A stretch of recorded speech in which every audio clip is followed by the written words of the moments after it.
The football talk show that holds back nothing on opinions. Straight shooting LJA. Hi, I'm John Sitton. Grassroots coach Manisha Taylor. Hello, I'm Rob Perez. The G-Man. Samira Swanee, Motivate Sports and Fitness. Christian Carambeau. Matt Hodgson, Director of the 4-Year Plan. We the people, for the people. Jazzy Fizzle. Your Monday night footballing fix. Make sure you join the revolution.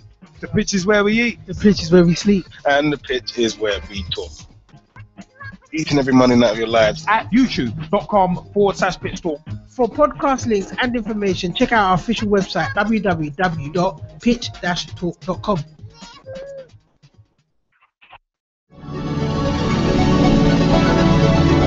Hello, I'm Rob Perez. Grassroots coach Manisha Taylor. Christian Carambeau. Matt Hodgson, Director of the 4-Year Plan. David Gopkin. I'm Rob Lusher. Andy Copeland from the Glennet Southern Amateur League. Philip Wick, I'm CEO of 14. Former Chairman of Ibis FC. Chairman of Alexandra Park FC. And you're listening to Pitch Talk, the only place to get your Monday night footballing fix. Because the pitch is where we eat. The pitch is where we sleep. And the pitch is where we talk. Make sure you join the revolution, the football revolution.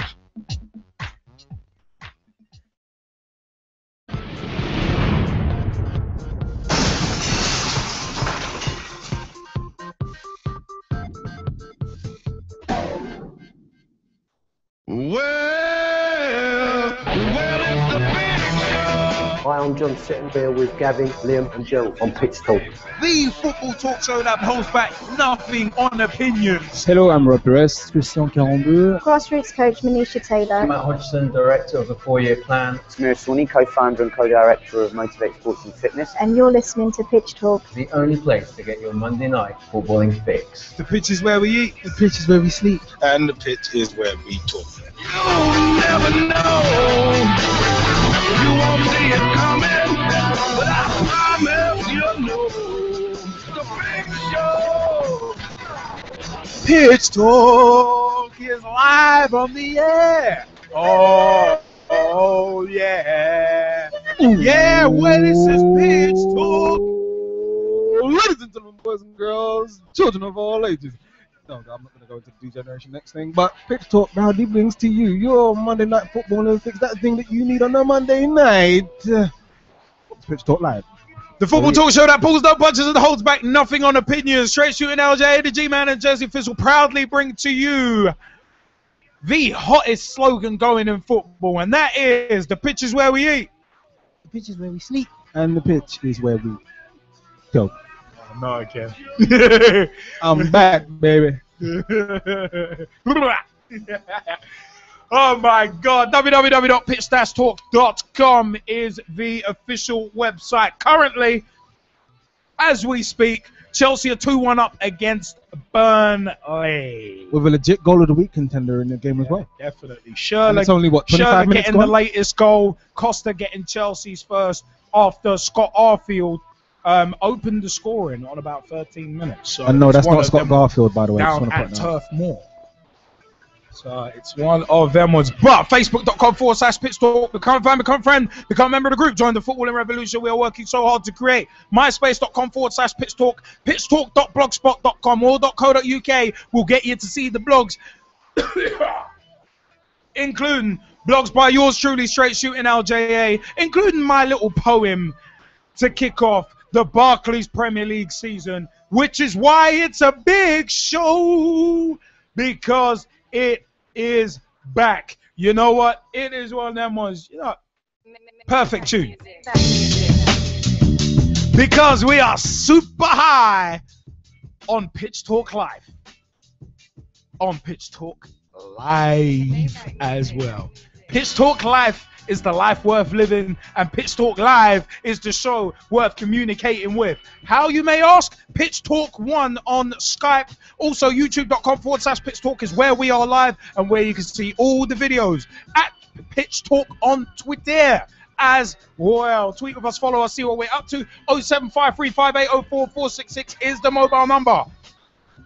That mobile is on. Feel free to call us, text us, let us know your views. Oh my God! Remember, pitchtalk.blogspot facebook.com or .co.uk will get you to blogs by yours truly, Straight Shooting LJ, the G-Man, Jesse Fizzle, Dave Mir, aka at Mircy, Big T, aka Thomas Hewitt, Russ Throw Vernon, them tees up. of course, and many, many more. Many, many more. And also Mike Harneman's about Stevenage as well. So, Oh, you didn't know? Mike Harneman's going to tell you about Stevenage. As opposed to Arsenal, because you know he'd have that. Let's get ready for the fat oily guy. Wait, wrong reference. But yeah, anyway. Why did you have to go for that? I love We gave this shout out to Big T. Oh, So I had to. I felt I had to pay homage. Homage, if you will, baby. Because the Or American fromage. dream is back in the house, baby. It's back in the house to get this show season, baby. It's one of them ones, baby. Oh, at Baby. Chelsea trying to turn that screw and go 3-1 up, baby. Oh, Scar with some silky skills. Oh, some silky touches. But the In dogged his new number 8 determination. jersey, by the way. Just want to point The that out. dogged determination. Dogged determination.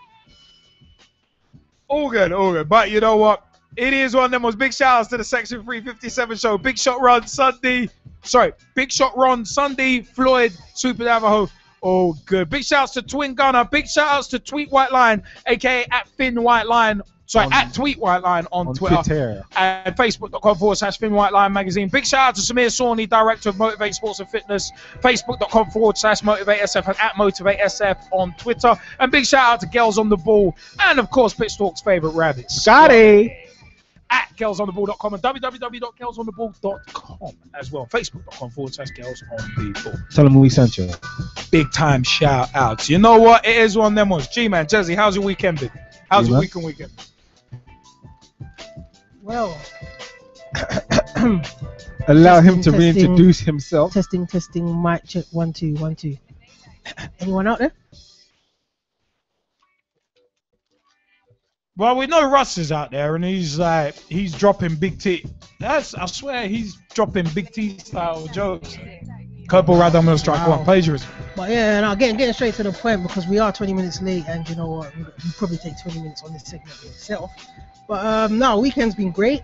I'm fine, fantastic. Had the weekend now comes out. Went to the opening match of the season. Watched Arsenal versus Crystal Palace, which was tremendous. Probably get into that later on. Also, just say watch my little bro play football. Fantastic match against Charlton. They lost in effect 3-1, but no, it's still a good game to watch. It's nice seeing the little ones progressing. And all in all, you know, there was light entertainment on Saturday morning, 12:45. We'll probably get into that later on as well. Jesse Fizzle. Deep light entertainment at Old Trafford is tremendous. But no, I gotta say we had a great weekend. I'm good. I'm gonna throw this on to Jesse Fizzle. Jesse Fizzle, how has your week, your weekend, and your weekend's morning been? No. You know, my week was good. My week was good. Shout out to the fam though. Love the fam. You know. Shout out to my ex-wife. Love you still. Shout out to my next wife. Love you still. And I'm like, Big Pimpin'. Jesse Fizzle is Big Pimpin'. Jesse Fizzle on Monday night. It's Jesse Fizzle. hey Mike. Pimpin' on Pitch Talk. Hey, Mike. Jesse Fizzle. Tiggles. I'm just saying this, right? Tiggle. Mike, no. Just no. Just no. You just wait your turn. If you get a turn. Okay? No, but seriously, week was good. Weekend though was a little bit of disappointment. I have to No, say. Hendo was not a disappointment. I heard weak Hendo, so. But you know, I have to say that, you know, this is your Monday Night Footballing Fix. This is part and parcel of what I get for being the resident Man United fan on the show. So you know, it's all good. It's all good. I'm here to face it. I got Mike making jokes. I got Russ running his mouth. You know, so I'm gonna say this. Well done, referee, Russ, by the way, for know your role, booking right? Diego Costa. and shut your mouth. That's all I'm saying.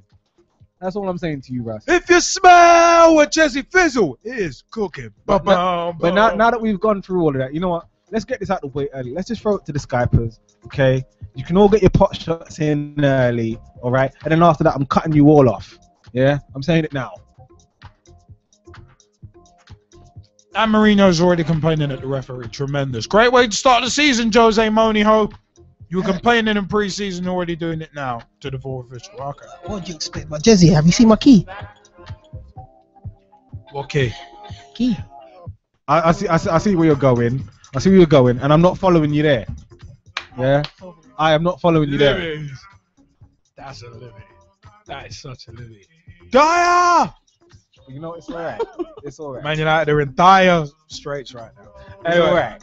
Anyway. And I could have swore I heard Mr. Bailey laughing in the background as well. Like, what the hell? Yeah, I heard. Yeah, Jamie, how's your weekend been, man? Go on. It's been fantastic considering that I saw the same match that everybody else was watching. United against Swansea was absolutely hilarious from start to finish. Start to finish, yeah, that's cool. Hey, well, I saw 95 plus minutes when it said 4 minutes on the clock. Technically, it should say United 2, Swansea 1. But I mean, technically, there weren't no goal disallowed. And even that, there was no goal disallowed.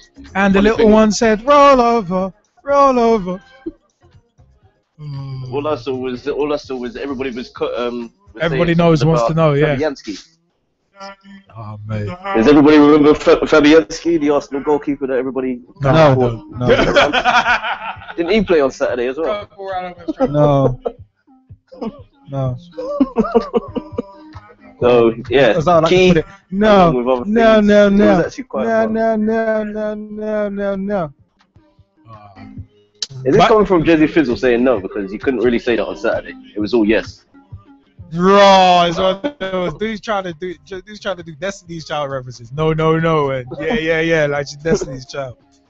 But In the words of Daniel Bryan, yes. And I know that he's doing the movement at home, you know. I know it. I actually was. No, but this is the thing. I know it. I can feel it. I just No, remember you yes, really don't wanna- from Bobby the Brain Heenan. That's all I remember it because it was on the Botchamania intro for a while. 3-1. So it's one of them ones. But we've also got Russ Vernon in the house. Russ, how goes it, man? Yes, Liam. And I'm we've good, got. thank you. Yourself? I don't know if you guys can hear this, but we've actually got live updates from outside the studio. Because literally all I heard was, go from outside. So sorry, Russ, you were saying.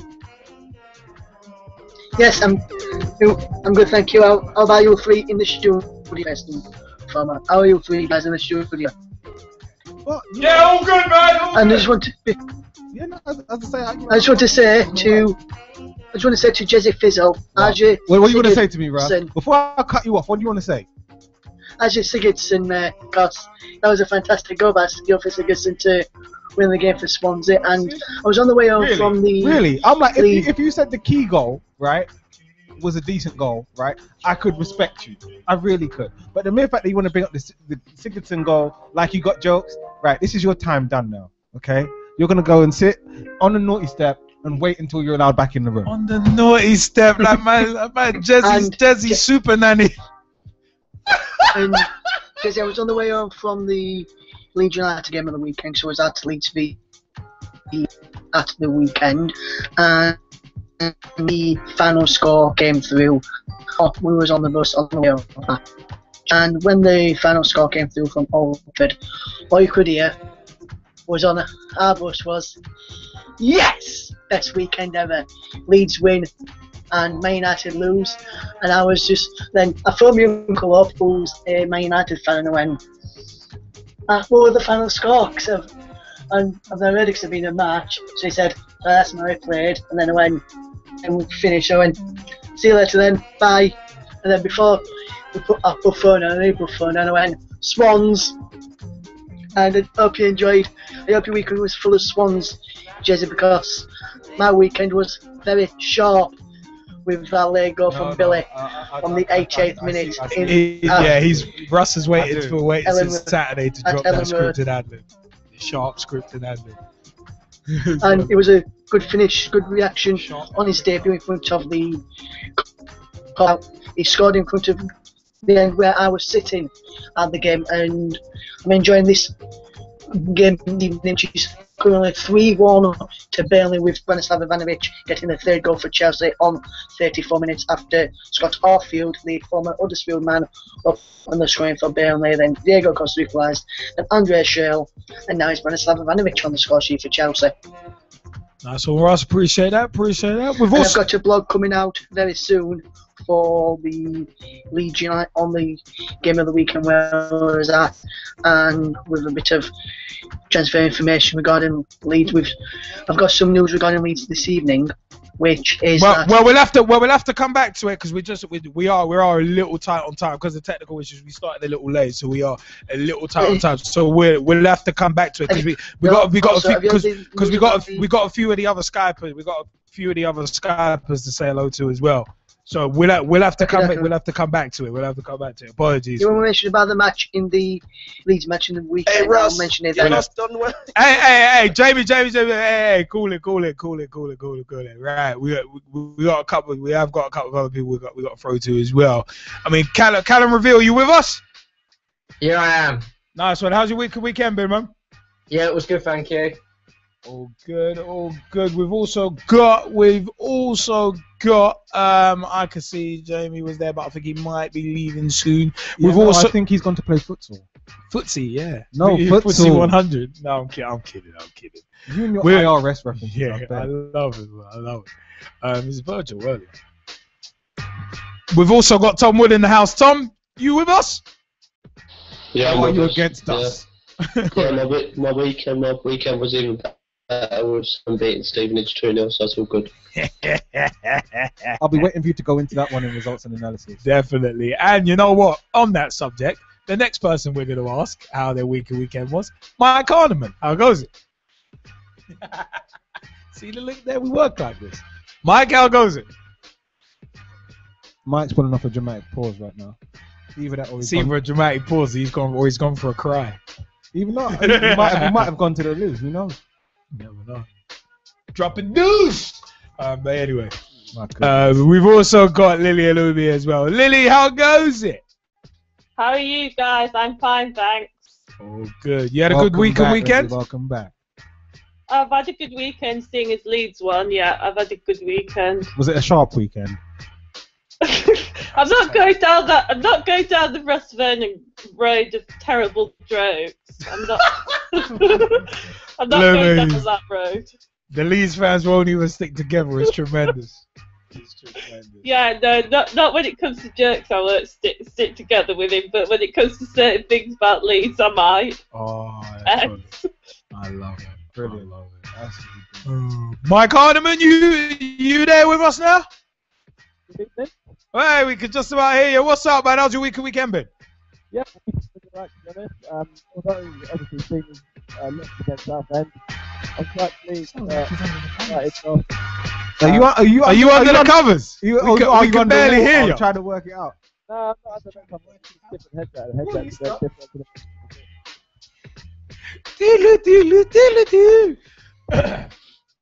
But yeah, I'm quite pleased that United lost and Chelsea. Wait. What did you say? I'm quite pleased that United lost. And yeah, well, you know what? I'm absolutely delighted. You know what? I love it. I absolutely love it. Yeah. Right? The Stevenage lost. I absolutely love it. But Jesse, just to be honest, I can't wait to actually go to Swansea because it's the only time you're going to be playing out of England. This guy. But you know what? Yeah, we are here to rock. Yeah. We chat football, you're not gonna rock. And he fails. Meaty header. He fails on the header. But wham! That's not all I can say is you want another OWR in terms of Ivanovic? Wrong, and look at him. By the way, big shout out to Eva Carnero, by the way. Anyway. What was that name again? Eva Carnero. Okay. Chelsea's physio. That one. Eva Carnero. Oh, okay, yeah. Shout out to her. She's worked hard, you know. Just get that position. I did a bit of reading up. So, well, never. I was gonna say in terms of Branislav Ivanovic and his landing, I don't want to say anything, but that, my friends, He's gonna leave a mark. HBK. Oh dear. Oh, HBK and JBK's gone. This one's terrible. Mungo's Hi-Fi Happy Rock is the tune underneath us, by the way. But you know what? It's time for us to roll into the first segment of the show and open up that video feed because it's time for quite a bit of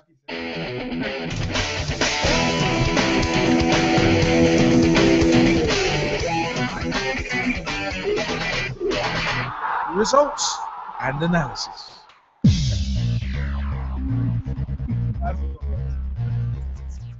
He's not just completely talked over the transition. Yes, we did. He's completely talked over the transition. It's that evil It's canary. tremendous. It's that evil canary. She got me thinking. But you think? Are you thinking about what? Actually, don't answer. Oh no. Oh no. Oh no. You lot No, were the ones who no. brought me down that road. No. What road? Nobody was leading you. No one was holding your hand. No one told you to go past go or collect 200. When you holding my hand, you can bugger off. Oh, don't touch me. Did anyone actually watch that Al Snow reference? 98 before lead up to King of the Ring. Don't touch me! Don't touch me! Yeah, no. I need to see Vince. No, if you was talking about, I love that. If you was talking about Arsenal and ECW, then I'd probably. No. Al Snow was quality in 98 in the WWF when he Yeah, made but his like- return after being Avatar and Leaf Cassidy and all them other crap. I liked him as Leaf Cassidy. Oh, you must have liked what's it, Furman Sparky Plug as well. Right at the beginning. Right at the beginning. Yeah, he was alright. He was alright. And you like the Smoking Guns with Billy and Bart with the moustaches, the porn star moustache. Listen, yeah. When Colonel De Beers. When Sonny joined them, right, and they turned heel, they got over. Because Sonny joined them, yes. That's all I'm saying. I bet they got over when Sonny joined. Anyway, Oh my goodness. We've all heard the rumors. That's all I'm saying. Yeah, Tuesday, but 12th you of have to be August, in the clique, 2014. That's all I'm saying. The mohair kind of thing as well, yeah. But anyway, yeah, I did not watch Football Fight Club. Hooliganism is not something that should be celebrated. But anyway, Tuesday 14 Capital One Cup first round. Barnsley 0, Crew 2. Waters scored on 32 minutes and Tootle scored on 84 minutes. Birmingham 3, Cambridge United 1. Clayton Donaldson scoring for Birmingham on 16 minutes and another Donaldson scoring on 38 minutes. Caddis scored on 96 minutes and Duffy scored on 106 plus 1 minutes. Blackburn 0, Scunthorpe 1. Bishop getting the only goal of the game on 34 minutes to put Blackburn out. Brighton 2, Cheltenham 0. Dunk scored on 79 minutes and Craig McHale-Smith scored on 90 minutes. Bristol City 1, Oxford United 2. Brian opened the scoring on 2 minutes, or Brian Danielson. That was terrible. Opened the scoring on 2 minutes and Morris scored on 55 minutes and Hilton scored on 87 Hilton! minutes. No, that's Helton. No, but Hilton! Terrible goalkeeper. But that would be a 2, Wigan 1. Fortune scored on 27 minutes, but Noel scored in first half, stoppage time for Burton Albion, and Beavon scored on 52 Beavon minutes. Dudley. Beavon, get the tables. Anyway, Charlton 4, Colchester 0. Buyen scored a penalty on 24 minutes. Wilson scored on 54 and 59 minutes, and Simon Church scored on 89 minutes. Chester, one of the weirder games, and not even the weirdest game, but one of the weirder games. Chesterfield 3, Huddersfield Town 5. Naki Wells scored on 58 minutes. Penalty on 84 minutes, completed a hat-trick on 94 minutes. Richie Humphrey scored on 32 minutes. Banks scored on 46 minutes. Doyle scored on 71 minutes. Yes, we're getting onto that one, Tom Wood. And Lolly scored on 98 minutes. Crawley Town 1, Ipswich Town 0. Isaiah McLeod scoring the only goal of the game on 111 minutes.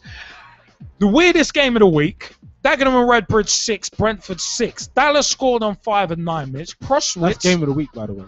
Proswitz, formerly of Hull, scored on 32 minutes. Gray scored on 83 minutes. Moore scored on 97 minutes. And Dean scored on 117 minutes. That's Brentford's goals. I've got to take a deep breath. It'll be worth it. Deep breath. Dagenham and Redbridge's goals came from Porter on 17 minutes, Chambers on 42 plus 2, Boucard scored on 55 minutes, Hemming scored on 90 and 113, and Jamie Curitan scored on 100 minutes, but Brentford won 4-2 on penalties. So, 6 goals each in normal plus extra time, and then 6 goals between the two sides in the shootout. Madness. This is madness. Madness. The net bulged 18 times in that match. You understand? 18 times. Yeah, how mad that is. Crazy. Crazy. It's crazy. But it's one of them. When news of this was coming through, I kind of caught this after work, and it was like, and it was like, oh my God, what happened? What the hell just happened? But let's carry on, because Exeter 0, Bournemouth 2. Bennett scored lone goal on 55 minutes, and Gosling scored on 74 minutes. Leeds United 2, Accrington Stanley 1. Dukara scored on 19 and 38 minutes, and Gray scored for Accrington on 84 minutes. Millwall 1, Wickham 0. And Briggs getting the only goal of the game on 27 minutes. Mr. Woodin, what's up, man? Sorry about Wickham, man. But got it back on the weekend anyway. Half-time of Chelsea v Burnley. Chelsea lead 3-1 in reverse order. Ivanovic, Schürrle, and Diego Costa got Chelsea's goals, and Scott Arfield got Burnley's goal. So that's in reverse order, those goals. 3-1 Chelsea at half-time. MK Dons 3, AFC Wimbledon 1. The Royal Wimbledon lost out. Matt Tubb scored a penalty on 94 minutes, but Kevin McFadden scored on 19 minutes. Powell scored on 49 minutes, and Afobe scored on 76 minutes.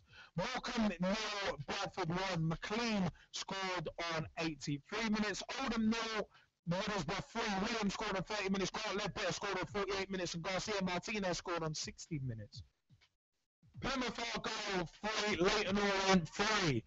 Orient ended up winning 6-5 on penalties, but Cox scored on 13 minutes, Audrey scored on 38 minutes, Reed scored on 45 plus 2 and on 64 minutes, McHugh scored on 108 minutes, and Vince Lott scored on 103 minutes. Port Vale 6, Hartlepool 2. Williamson scored on 8, 14. Franks scored on 10 minutes. Brown scored on 62 minutes. Hartlepool scored again through Austin, not Stone Cold, a penalty on 59 minutes. And Pope scored on 74 and 85 minutes to round out the scoring. Portsmouth 1, Peterborough 0. Story scoring on 12 minutes, the only goal of the game. Rochdale 0, Preston 2. Little scoring on 43 minutes, and Kilkenny scoring on 48 minutes. Matt Derbyshire got the only goal of the game for Rotherham from the penalty spot against Fleetwood in their 1-0 victory. Sheffield Wednesday 3, Notts County 0. Sorry, Big T. I'll throw them T's up, but apologies. Because Magoma scored on 2 minutes, Madine scored on 10 minutes, and Nuhiu scored on 65 minutes. Shrewsbury Town 1, Blackpool 0. Vernon scoring on 34 minutes, and not Russ Vernon. I had to do that one. Stevenage 0, Watford 1. Lloyd Dyer getting the only goal of the game on 52 minutes. Tranmere 0, Nottingham Forest 1. Antonio getting the only goal of the game on 12 minutes. Excuse me. Wolves 2, Northampton Town 3. Daff scoring on 58 and 74 minutes, and Tony scoring on 63 minutes. Nua Dicko scoring on 66 minutes, and Sam Ricketts scoring on 67 minutes. Yeovil Town 1, Gillingham 2. Dickinson scoring on 23 minutes. Gillette scoring on 56 minutes, and Morris scoring on 59. Best man can get. I was going to say, we go from Dicko to Ricketts to Dickinson. There's a common word in there. I'm not bothering with that joke. Curveball right down the middle, strike 1. Anyway, York City 0, Doncaster 1. Harry Forrester getting the only goal of the game on 91 minutes. Bolton Wanderers 3, Bury 2. Ryan Lowe scoring on 20 minutes, McNulty scoring on 97 minutes, Curtis Davis scoring a penalty on 97 minutes, and Dan's scoring on 93 and 96 minutes. Reading 3, Newport Town 1. Jeffers scoring on 93 minutes, but after Nick Blackman scoring on 87 minutes, and Pavel Pogrebniak scoring on 20 minutes. I say Blackman because of Tony Chimmel, former SmackDown announcer. He always used to say Steve Blackman. The following contest, what's it? Al Snow and the Lethal Weapon, Steve Blackman. It's like, what? His name's Blackman. Come on, man. Don't be stupid. Blackman. Oh my God. But shifting very quickly on to Wednesday, 13th August 2014, Capital One Cup. Coventry 1, Cardiff 2. Bergstaller scoring on 4 minutes. Haynes scoring an own goal on 81 minutes. And Miller scoring on 83 minutes. Sheffield United 2, Mansfield 1. Butler opening the scoring on 3 minutes. And Fisher scoring on 57 minutes. And McNulty scoring on 86 minutes to give Sheffield United the win. Tom Wood, we wanted to let you go through the goals and goal scorers because it is we the people for the people. We wanted you to go through the goal scorers of the Southend Walsall match. Have I? I don't know if the the match was put up on my computer, but I can remember who scored our goal. That was it. And because there were 2 decent goals in that game. Walsall's second goal, which was from a player called Kieran Morris. And one was from a free kick from about 30 yards out, and it was for Southend, and it was Ryan Leonard who just smashed it in, just beat the keeper. That was basically a thunderbolt, basically. Oh, good, man. Oh, good. Sorry, the G-Man was actually showing me something really hilarious. Man, there are certain things you can understand gravity taking its course, but they should never look ironed anyway. It finished 2-1 to Walsall, so all good. Mike Kahneman, you wanted to jump in on Stevenage v Watford? Yeah, it's basically just saying what I've said in the blog. We did actually perform really well against strong Watford sides. They had about 9 changes from their weekend game. But basically, we performed really well. We had chances, could have taken it at least at extra time. Sam Bezzard, the goalie, actually came up in the last minute as well and got him up literally inside. That's how close we were to getting into extra time. I heard that. I said Mike's having some audio problems, so apologies for his muffled sound. Russ, you wanted to jump in quickly on Leeds v Accrington before we have to move on? Yes, I did, Links. I didn't actually go, but I've seen saw the highlights of the game, and from what I saw in the highlights, Solomon Decore looked brilliant on that one and scored 2 definitely good goals. Before, after James Gray pulled a goal back for Accrington, also in that game, Leeds United debutant Gerard Bardi, he went off for a karate chop. Yes, that's the right word. Yes. Or one of the Accrington players. Very late when it was a stray red, and I must say that was a definite red card. But it was a overall good win for us. Good goals from Decore, but the defending looked shocking from that point of view for this game against Accrington. But defensively on Saturday, which we'll probably get into later on, we looked far more better. That's because Scott Wootton wasn't in the defence on Saturday like he was on Tuesday. For me, when we let Tom Lees go, Scott Wootton was the one who should have gone, not Tom Lees, because he's played 3 games for Wednesday so far, including that one against Notts County, and kept 3 clean sheets this season in the league for Sheffield Wednesday.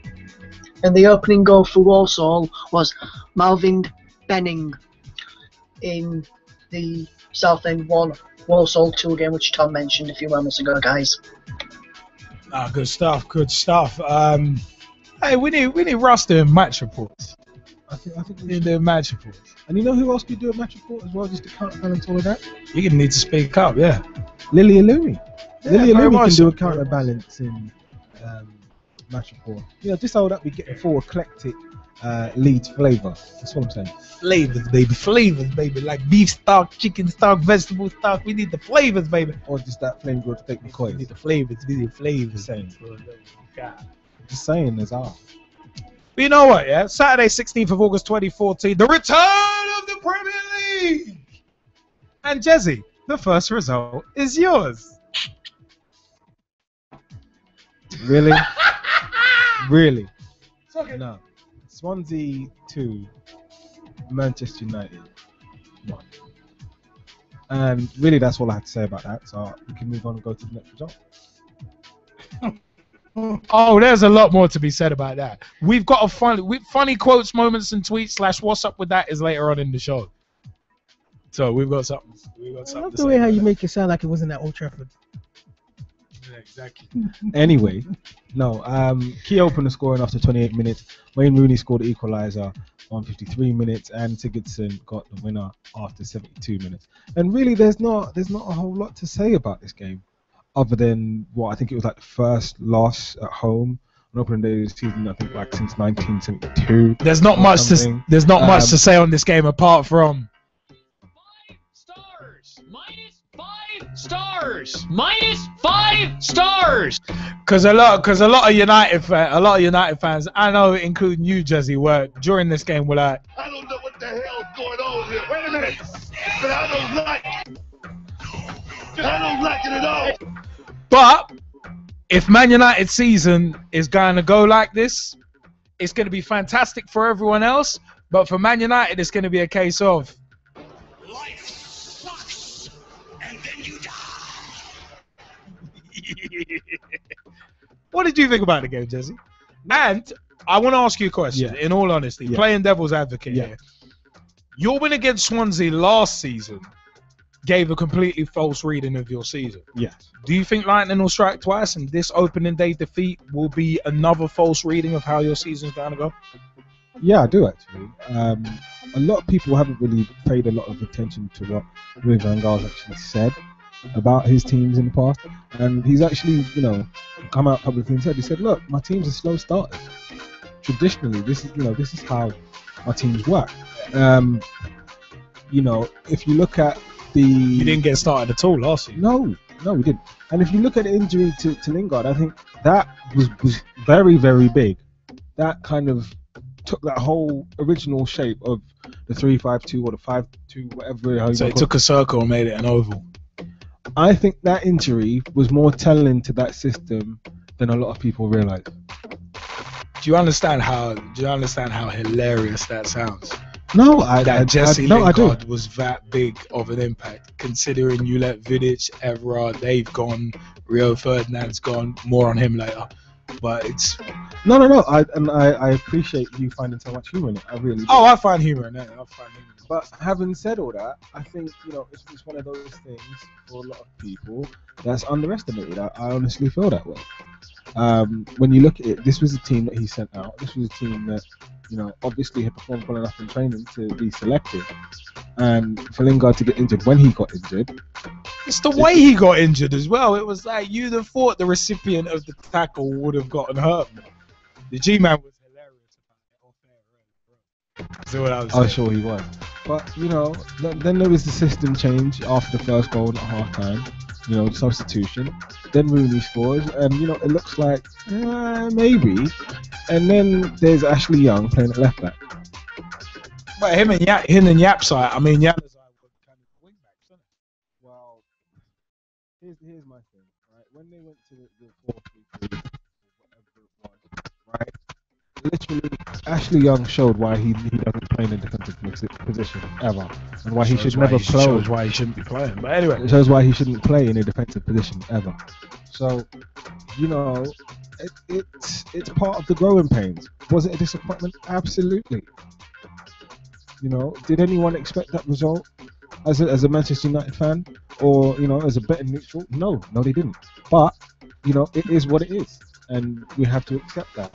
The team have to move forward, go on to the next game, and try and kick on from there. So would you say the performance was the same as what landed in Ashley Young's mouth? Crap. You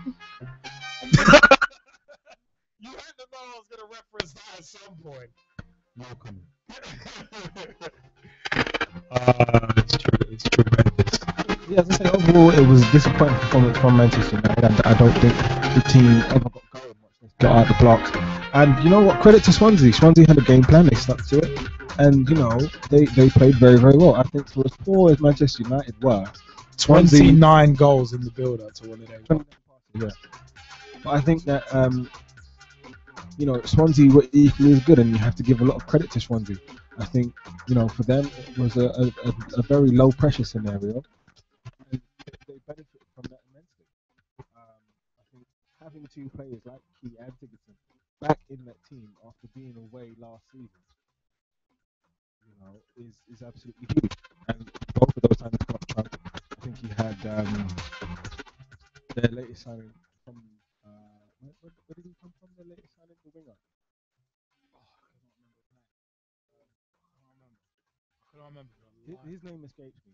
Anyway, he looked quite lively. His name escapes you, just like Gylfi Sigurdsson escaped your defense. That was a very segue. Yeah, we'll check the numbers in the morning, but yeah, no. Overall, as I say, you have to give credit to Swansea. They played extremely well, and you know they were set up to go win the game. That's what they did. Defensively, as I say, I thought the performance from, shall we say, the more experienced and inverted commas centre backs was very disappointing in Chris Hogan's performance and Phil Jones' performance. But I think that Tyler Blackett, he did very, very well. Well, Tyler Blackett, who's real. No, actually, I can't say that. I can't say that joke on that. I can't say that. But yeah, I think he performed very, very well. When you look at, you know, the game that's to him being thrown into that kind of game, I think he did himself a very good service. Blackett smacked it. I really do. I think Andy Herrera was tidy, but he needs somebody other than Darren Fletcher next to him, and that's not a knock on Darren Fletcher. Are you saying someone more mobile? Yeah. I really think that another central midfielder, you know, with that versatility, with that box-to-box ability, if you will, I think he would benefit from having somebody like that next to him, if not a destroyer type. You know, I think that the likes of Nigel de Jong need to be looked at as serious contenders for a role in that central midfield. And, you know, I also think that the team was very, very disjointed. When you look at it, it was like, right, there's this back five, the two midfielders, and those two departments are very, very separate. And then, of course, you have this front three, which is what it is really, it's a front three. And they're separated from the two midfielders, and even more separated from this back five, or back three and the two wing backs, or whatever it is, how you want to dice it. You know, the whole team, it wasn't fluid at all. But, you know, at the end of the day, you know, Louis Van Gaal said that there were going to be growing pains with this. I expected that there were going to be growing pains with this. Did I expect that Manchester United were going to lose this game? No. I honestly felt that a draw would have been a better result for them. But at the end of the day, the milk's already spilt. I'm not going to cry no more tears over it. Because you cried enough tears over it. I've got a quick question. They have started something. You can go to Old Trafford and lose with 3 points. Swansea best started. You can have Sigurdsson score there and then go. Swansea best started, son. You can leave right here with air going in his face. Swansea best started, son. Ashley Cole can get cracked on his face. Swansea don't start, so Ashley Young, I should say. That's why Ashley Cole. They don't start, so I've got 2 questions for you. What's your first question? First question. Swansea don't start, it's all.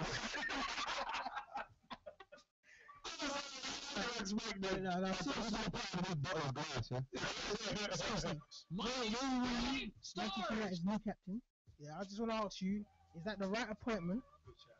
Is that the right appointment? And 2, how do you think his performance was? For me personally, no, I wouldn't have picked him as captain. But I understand. I'm surprised Gallagher didn't get it personally, but I understand why he got it. So, having said that, that's fine. The performance, you know, overall, like, what else could you really ask from him? I mean, yeah, I want him to go and gel everybody up and you know, lead them, you know, vocally and by example. And I think the example that he did try to do, I think vocally he probably could have done a bit more. You know, after that second goal, it was him and Darren Fletcher basically saying, "What the hell went on?" You know, which really doesn't help in any kind of scenario, whichever way you look at it. But overall, you know, did he score a crucial goal? Yes, he did. And I think he was going to be the only player that was going to be likely to score that goal anyway. So overall, like, I can't really fault his performance. I think he actually played like a captain. The only thing that I would have wanted him to do more of, honestly, is to be more vocal and to tell, you know, his teammates, look, come on. You know, we can't. He got the maturity to be captain, because I thought it was an odd choice, because I still don't see that maturity. Well, I'll be honest, the pickings are really slim. For me personally, right, my actual choice would have been Johnny Evans, right? But the fact of the matter is, Johnny Evans is injured, and I don't know how much, you know, he can be depended on to play week in, week out for the rest of the season. So based on that, you know, he's kind of made up by default. I understand that so you wouldn't have Ashley Young either, who Mike Kahneman has said, I went to school with him, I know this is more than most. Ashley Young as captain. No, I'm just segueing into Mike Kahneman's comments, which he said he's not even the best of his family anyway. His youngest brother is the best one. So, you know, having said that, why, yeah, I see the logic behind the hair as well, but you know, there's the argument of has he been at the club long enough, and the answer to that is no. So after you go, you have what, Jones, Smalling, them guys? No, not one of those guys. Sorry, they're made out by default.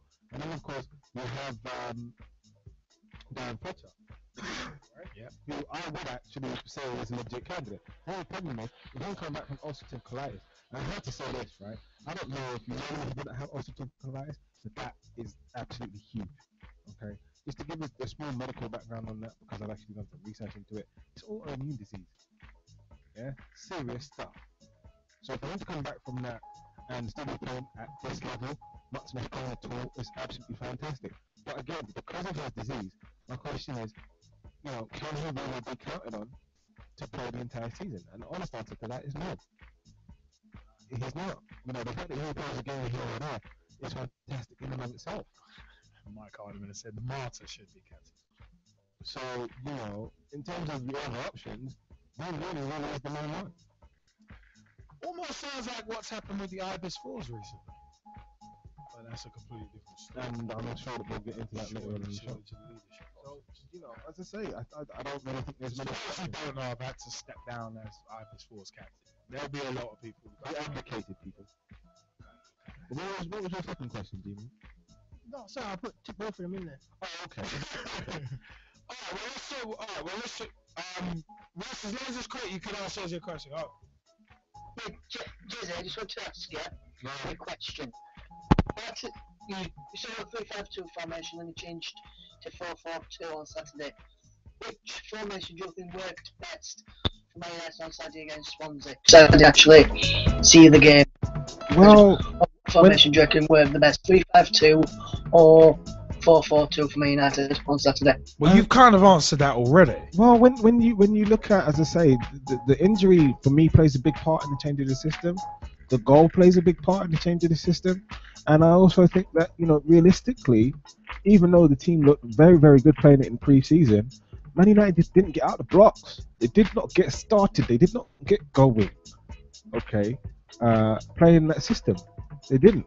So a change was, you know, not even necessary. It was more than necessary. It was absolutely required. It was a prerequisite if they were going to get anything from the game. And after the change of formation, there was a goal. So I don't know what more justification, you know, people are looking for regarding the change of formation than the goal. After the change of formation, that was the most threatening that Manchester United looked. Yes, they had a couple of attacks in the 3-5-2, but literally that was about it. I mean, what clear-cut chances were there? None. So, you know, as I say, the change was a prerequisite. They got back in the game, so what else can you ask for? On top of that, you know, let's not forget that, you know, the only player who could have legitimately played the other wing-back spot, he's injured. So you can't continue to play that formation. You know, Januzaj is not fit into that formation. So you have to go with something different. As I said, it was a prerequisite. So, but I still believe that this Manchester United team can play that 3-5-2. I really do. But you know, when you go and look at the laundry list, and that's what it is now. It's a laundry list. No, scratch that. It's a shopping list, okay, of injuries to players. I mean, I think it's about 10 outfield players that are now injured. You know, if you factor in that even half of those come back, you know, you've got more players to pick and choose from to help with that 3-5-2 formation. So the team won't be -5 stars all season. No, I don't believe so, and I also think that, you know, the close of the transfer window will be very, very interesting, because I honestly do think that, you know, 1 or 2 players need to come in, and 1 or 2 players will definitely come in. I don't know if they'll be of the desired or required quality, but you know, the bodies will come in. That will happen. And desired and required bodies, baby. Talking about transfer, one thing that was mentioned on, you know, our favorite review program on a Saturday. Yes. Yeah, it was basically. I have to say, it's been 50 years, and the years that I've known, it's been great. I love that intro, by the way. No, 50 years intro. No, it's classic. But anyway, back to your question. But they were talking about signings. They were saying Man United are focusing too much on getting marquee signings rather just getting the right signings. Do you agree with that? I like the way that was Phil phrased. Neville actually was adamant. No, Man United need marquee signings. I honestly believe, right? I'm kind of in agreement. This isn't a by the numbers job, right? Because the numbers are already there. It's just that those numbers don't add up. So no, those numbers add up to -5 stars. Yeah, it was an extended mass metaphor. Thank you. But yeah, no, I do think that it's about quality over quantity. I really do, because with 1 or 2 quality additions, that whole team, in terms of their ability to challenge, etc., changes literally overnight. Literally overnight. Whereas now, if we're doing it by the numbers, you know, it doesn't really help. We're not in a situation like a Liverpool, where, you know, ideally you need to fill out the rest of the squad because you've got so many games to play over the course of the season. That's not what we're talking about. Manchester United have a reduced number of games. So what they need is the desired quality, the required quality, which is top quality, because, you know, as they pointed out, given last season's performances, when you look at that team sheet, there's nobody there that strikes fear into you whatsoever. You know, I'd be surprised that, you know, if teams weren't actually laughing and saying, what, these lot? Teams were laughing last season. No, but this is my point. Everyone. But this is precisely my point, and thanking David Moyes and thanking God that David Moyes was born. But Yeah, my point is, you know what? We got to give Moyes props for something. We've got a special feature, future of the game special feature. Will be continuing later on, and Moyes deserves this. Moyes does deserve, in all honesty, does deserve a shout out for something. He was very much a vehicle to helping happen. But yeah. But no, I mean, in all seriousness, I really do think, yeah, it is about the marquee signings. When I say marquee, I don't necessarily mean that they're household names. I don't necessarily mean that they cost about 50 or 60 million pound a pop. That's not what I'm saying. What I'm saying is they need to be of the quality that is required. You know, absolute top quality players, because right about now, in terms of the Manchester United first team 11, or even on the substitute bench, it's not there. Yeah. Or if it is there, they're not playing like that. So you need to go and add those kind of players to get that mentality back, and for those players to raise their game accordingly. Well, you know what, yeah? You want to take next result? Shall we go to Leicester 2, Everton 2, Aidan Let's go. McGeady opening the scoring on 20 minutes. For me, legit goal of the week contender. Has to be said. How is Suarez making his debut for Barcelona? Lower got the equaliser after 22 minutes. All I can say, goal machine. But then Naismith put Everton back in the lead after 45 minutes. Before Wood got the equaliser 4 minutes from time in what was, for me, arguably one of the best games of the weekend. Yeah, it was. I mean, it's one of them ones. First and foremost, in terms of the Suarez deal, I swear that 4-month ban was one of them ones where it was changed by the Court of Arbitration of Sport, where he can train, but I don't think he can play. Yeah, so how the hell is he making his debut in a friendly tonight? That's what I don't get. That just sounds stupid. That sounds stupid because friendlies are technically are still matches. That's not training. No. That's not training. Court of Arbitration for Sport need to be looking at that, and so do UEFA. He's not allowed to play in the competitive matches. I thought it was like all football and activity outside of training. That's what I thought. But maybe I interpreted it wrong. I don't know. Oh my But god! this- the Court this- of Arbitration for Sport have really dropped the ball on that. But literally, I'm like, They really have. this is You understand how they may as well have just not punished him. Yeah. They may as well have just not punished him. pretty much. I mean, him being allowed to train. We'll get back to that. My thing is this: him being allowed to train, right, isn't a punishment to him or to the team, right? Because if he's allowed to train, by the time he comes back, he hasn't missed a step because he's been training the whole time, right? Whereas if he's not allowed to train, he can look on a fair bit of Terry, right? Okay, he's gonna get time to get. Let's come back. Let's Let's come back to that later in the show in International Continental because that's worth coming back to. I mean, we were going to go into it anyway, Let's but go back to this one of them was so Ujo was scoring on 22 minutes. Yeah, no, and I thought it was a pretty good goal, to be honest. I mean, that's what you brought him for. You bring him to score goals. He's got a fantastic goal scoring record. And you know what? He pays you back instantly. I had him in my fantasy team, then I swapped him out for Danny Ings. Because I almost ran out of money. Damn! He goes and he pays you back instantly. And you know, I almost went with Naismith. I almost went with Stephen Naismith, and I should have done it. But then I swapped him out for Diego Costa. That's a good decision. At least you got gold. QPR 0, Hull City 1. James Chester scoring the only goal on 52 minutes.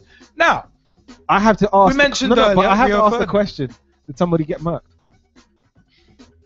Yeah, I went there. Yeah, I did it. Yeah, I said it. Yeah, I said it. All I can say is the only person who got murked in this was Rio Ferdinand. This dude was castigated and, well, not castigated, but criticizing, defending, and doing defensive clinics during the Brazil World Cup. And he switched off, and he was directly at fault for the goal from Chester. So it's one of them was, hey Rio, at Rio35, call in. We'd love to know your views. We'd love to know. You mad, bro? You mad? What's up, Rio? Come on, where are you? But you know what? This is why players shouldn't really be doing punditry. This is why players shouldn't be talking smack. No, they shouldn't be. During their Seriously, that's why they shouldn't be talking smack. Period. No, that's not talking. Kill it, smack. done it, bun it. Don't talk smack. No. Don't go criticizing other people's defending when you can't do it yourself. When you're looking like an HBK right now, a has-been kid. Wait. Rein it in. Because we do the same. And on Sundays, you make mistakes. I make mistakes. I don't play on Sundays. Well, Saturdays, sorry. Apologies. Saturday. Curveball right over the struggle. 1-1, Cole. Ashley Cole. But punch you in your face. Let's see, try. Wow. But them's fighting words. I'll put you in goal again. No, I'm kidding. No. But no. One team. But you know what I mean. Like, at the end of the day, he's entitled to say what he's got to say. But this is why he shouldn't really be out there like before his career's over doing it. Yeah. But his career's already over. But to his credit, though, I think he did come out on, I think it was Twitter, and actually say that yeah, you he know, flopped. Yeah. Yeah. He flopped and got the rating of -5 stars. Sure was mocking him. No, hard. Knock it uncut. But literally, right, I have to say this, that Chester header, fantastic. And when was the last time that Chester scored? Final. Oh yeah, I forgot about that. By the way, there was a questionable penalty in that game which Charlie Austin actually missed, and it was not a penalty. No. It hit his midriff, and it's like handball. What? What? What? What? What? What? That decision was Hugh Morris. What? Not even your name was Hugh Morris. That decision was Hugh Morris. But no, in all seriousness though, equally as bad as that decision was the penalty. I mean, come on. Yeah, it was poor. Poetic justice, really. Just awful. Absolutely awful. But let's move on to Stoke 0, Aston Villa 1, which for me, right, along with Swansea beating Manchester United 2-1, was one of the surprise results of the weekend. And the opposite of awful was Andy Vyman's finish. A little Absolutely. fortuitous in the way it got back to him, but a tidy finish nonetheless on 50 minutes very tidy finish. for the only goal of the game. And one of the other things that I want to point out about this game, Ron Vlaar. Quality, yeah. Right? Yeah. I know Him and Sonderos looked like long lost brothers, and that little tandem they had against Stoke, it worked. You know, I have to say he's continued his World Cup walk. Twin bold towers. The cue ball towers. There we go. Sonderos and Vlaar, the twin cue ball towers. The donkey. I was gonna go with the Harris brothers, but never mind.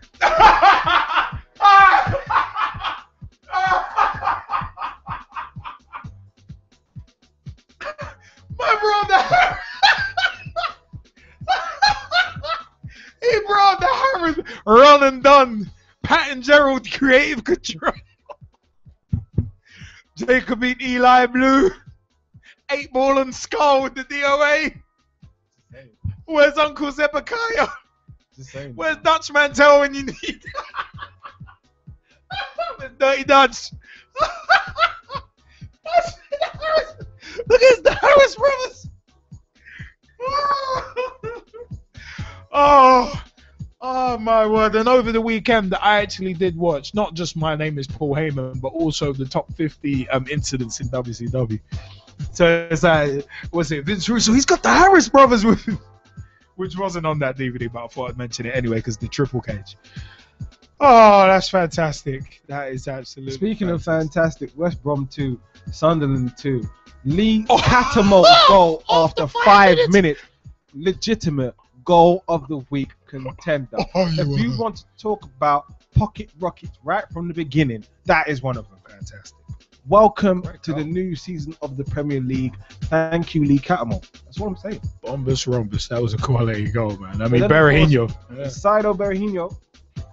Fantastic performance. It was a penalty for the pull on the knee Yes, to it be. was. So theatrical reaction, but he was clearly pulled. And that was the bit that I didn't understand what Alan Shearer was saying. I was Yeah, like, it's what do you mean like, it's not a penalty? it's never a penalty. He What, clearly you blind? grabs him, right? What, are you stupid?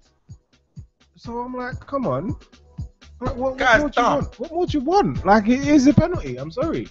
And I understand being part of the strikers union, being trying to once in a while not look like you're in the strikers union, Alan Shearer. But come on. As I say, Berahino had a very, very good game. Scored from the penalty spot on 42 minutes, and then scored again. Man United lost his Old Trafford. Scored again after 74 minutes. But Seb Larson, this was a very well worked goal. Yeah, very much so. And a very tidy finish. 5 minutes from time to spare those Sunderland blushes. And you know what? And West Brom couldn't win at home again. And again, they're squandering leads. And you know They what? don't seem to like the lead. Jack Rodwell. He made a debut. New lease of life. Yeah, he looks solid. He looks solid. But he's good. I think he'll do all right. To put it in perspective, right? And you know, we always tend to say this. It's just one game. Okay, you've got to do it for the course of the season, and then after that, you have to do it for the course of a few seasons. So, you know, as solid as it was, let's see more of it. Please and thank you in advance. But let's say the same thing about West Ham and Tottenham because because Deere scored on his debut on 93 minutes, and it's one of them ones. There were chances all over. That was a fantastic finish, by the way. Oh yeah, that was not a finish of a fantastic. defender. The ball through to him. Brilliant. No, it was one of them ones. But you know, we can't forget the sending offs in this game. Two of them. I think that was it Collins body check was hilarious. That body check was brilliant. The first yellow, yeah. The second yellow, yeah. It was like he knew what he was doing.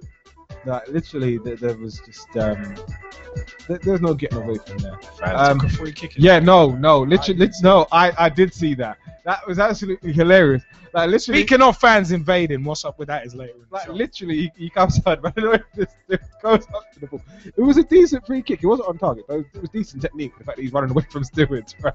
Oh, there's the ball. Hey! Oh crap! As I say, it was decent technique. But yeah, no, the stewards got up to him, and that was the end of that. Literally, I thought that was He ain't got that pace. But not that blistering pace, no. There was that the Frank. Sorry, Frank Noble.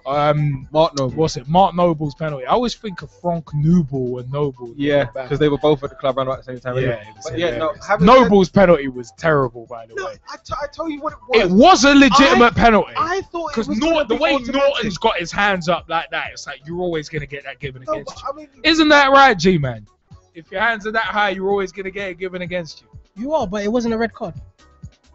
It was never a red card. Oh, you know No, what? I honestly, I actually agree with the G-Man. I do. I don't think it was worthy of a red. But I don't. But you know what? It's You know all what? reactionary. You know Look what? how close That will, he is. No, but yeah. Come on. I mean, it is that close, but at the end of the day, that shot's on target. Yeah, but So yeah, legit but goal it scoring wa- opportunity. yeah, but That's it why. wasn't a red Yeah, but card it wasn't a deliberate denial. I don't know. I That's mean, the word, deliberate. it's having His his hands his hands are up that high. But how I'm come- surprised you're defending that after the one you I'm gave saying it's against a me 2 penalty. seasons ago. I'm saying it's a penalty. I'm saying it's not a red card. Yeah. At the end of the day, what did you tell me when you put your hands up? What was you doing? Yeah, good point. Touche. Curveball right down the middle. It strike is one of one. them ones, and it was exactly the same, which is why I was like, yeah, okay. But yeah, it so, wasn't. But you know, didn't send me off that day. It one- was a penalty. One of the more eventful games with 2 players being sent off. But overall, you know, you have to say, right? Me personally, I honestly thought that West Ham should have got more out of the game. Yeah. I think they deserve the minimum of a point. And if Mark Noble's penalty went in, the game is totally different. Totally different. No, it's true. Normally, right? Normally, Marky Noble, as he's known affectionately by Hammers fans, he reliable. is normally automatic from the spot. Normally. Right? So when I saw that, I'm thinking, yeah, it's going in. I know what I was thinking when I saw that. Minus 5 stars. You know, but I was thinking. it is what it is, and you know, literally, that's the difference. Speaking of, it is what it is. What it is the next result, and that's G-Man the is G-Man yours. result, yeah. If you will. I like how the G-Man just comes with a dramatic pause. You know what I mean? I know I had my mind in 2 different places. But yeah, My mind on my money, my money My on my mind's mind. telling me yes. No, wait, hold on. I'm not going. Shout out to Tario. I don't Yeah, I see said it. nothing wrong. Oh wow! With G-Man Nick and Mike's girl. I don't see nothing wrong. Allow bringing man's woman into the. You did what? You were the one who said what? You know what it was he said was shout out to Tara. By the way, No, I said shout out to Tara. There's a wave, yeah. There's a wave. Enjoy yourself. But nah, let's keep this clean and let's keep this clean and just get through this quickly. Cause he don't see nothing wrong. Clean on me like I swept the floor. Arsenal 2, Crystal Palace 1, and you know what? I gotta say, beforehand, I thought this was gonna be an easy victory for us. I said on Twitter, I put it out there, I thought it was gonna be a 5-1 victory. For 2 reasons. Managerless Pulis, No, which no, we'll get into. For 2 reasons, not just that, and also the Community Shield and performance. Oh, Russ Van is a week disgusting. earlier. Excuse me, Russ. No, don't even bother. G-Man, carry on. I'm sorry. Wow. What? G-Man, carry on. What? Sorry, G-Man, please What? carry on. That's a good line, though. That's a big T line, and it's fantastic. G-Man, carry on. But yeah, they're just starting again. Like I said, I thought it was going to be 5-1 to Arsenal, and for 2 reasons. The 2 reasons being that our Community Shield victory over Manchester City in the way that we've performed in that, and the sort of tempo and the level that we were playing in that. And then also with Tony Pulis' departure, in which, you know what, I thought it was going to affect Crystal Palace. But as someone put it to me, you know, in cases like that, the players are going to be up for a performance because they know they've got to perform for their new manager, whoever's coming in. So after all, you know, looking at that first half in which Hangeland gave Crystal Palace the lead after Arsenal pretty much were in control of the game.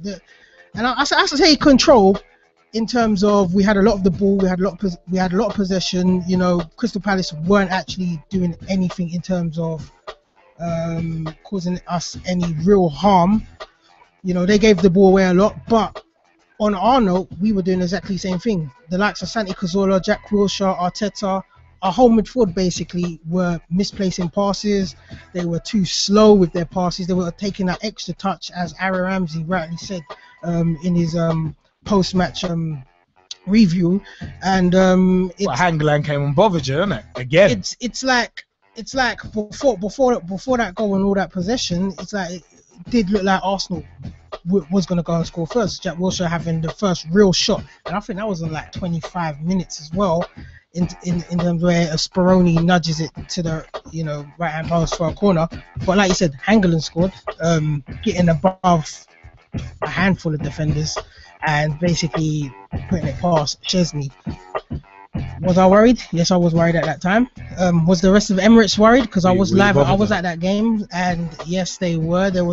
Seemed like there was a lot of tension, but you know what? Koscielny and the boys kept going, and Koscielny's the actual one who scored the equaliser just before half time. I think it was on the 43rd minute from a Sanchez free kick, and he basically rounded the defence who never picked him up, and he got the header in. So that was 1-1 at half time, and then second half, you know what? Thought that they were going to get a little bollocking for how they performed, but you know they came out with the same sort of attitude. They came out in terms of you know it's 1-1. You know the pressure's on you. You know, you ain't playing that well. The team in front of you is not even playing that well themselves. You thought Arsenal were going to pick up the tempo and also, you know, move the ball a bit quicker, but it just never happened. And you know, it was a struggle to break down Crystal Palace. And you know, honourable mention to Crystal Palace because they played well. You know, one of their star performers of the day, in my eyes, had to be Balassi. I thought he was excellent. No, I have to agree with you. He looked very, very good. You know, he had that sort of tenacity where he was just running down the left wing at every chance that he had, and he was trying to get the best of Chambers and Debussy. But you know, I've got to say, Punching, he's the one that handed us the match. He got himself 2 silly yellow cards. His first yellow card, you know, you get them. You get them in the match. They're silly. But his second one was not needed on the 90 seconds to go before the match is going to end. You know, all right, we did have a lot of possession and we were actually, you know, all up in Crystal Palace's grill. But once he got himself in my grill. once he got himself set Jazzy, up, yes. Once he got himself set off, it's like the whole vibe in the Emirates changed. It's like the whole vibe, it gave the team extra legs. And you know, Aaron Ramsey, you know, scoring from a Debussy initial shot that Speroni done well to save, but it was 2-1. I've got to say hats off to the boys for you know, getting that victory, because it was a hard fought victory. Well, with 6 of your World Cup players out as well. That makes the victory look even better. Well, there are certain other teams who had a number of players out and couldn't win. Well, that's the interesting thing, because you know, in the actual program notes, Arsene Wenger stated, you know what, specifically for Arsenal, but you can run it across all teams, Man United, Liverpool, and you know, with the performance that you had on Saturday, which was indifferent. You know, but it was like he said, you know, these players. Well, initially he said in the press conference, like, you know what, it's going to be a slow start. Going to be a slow start for everyone, yeah. But in his program notes, he reiterated that, you know what, a lot of players are trying to get to their full fitness. It's going to take them 3 or 4 games. So, and that's what you definitely saw out there on Saturday. It's like, you know. But the other thing that you saw was Arsenal battling, Arsenal fighting. I honestly felt that after the first goal and the nature of the first goal, where Hangeland scored, and the fact that Hangeland scored it, right? Honestly, I felt like, you know what, this could be where Arsenal's heads drop. Yeah. But it kind of reminds me a lot of what Aaron Ramsey was saying about how the cup victory should help them kick on. Yeah.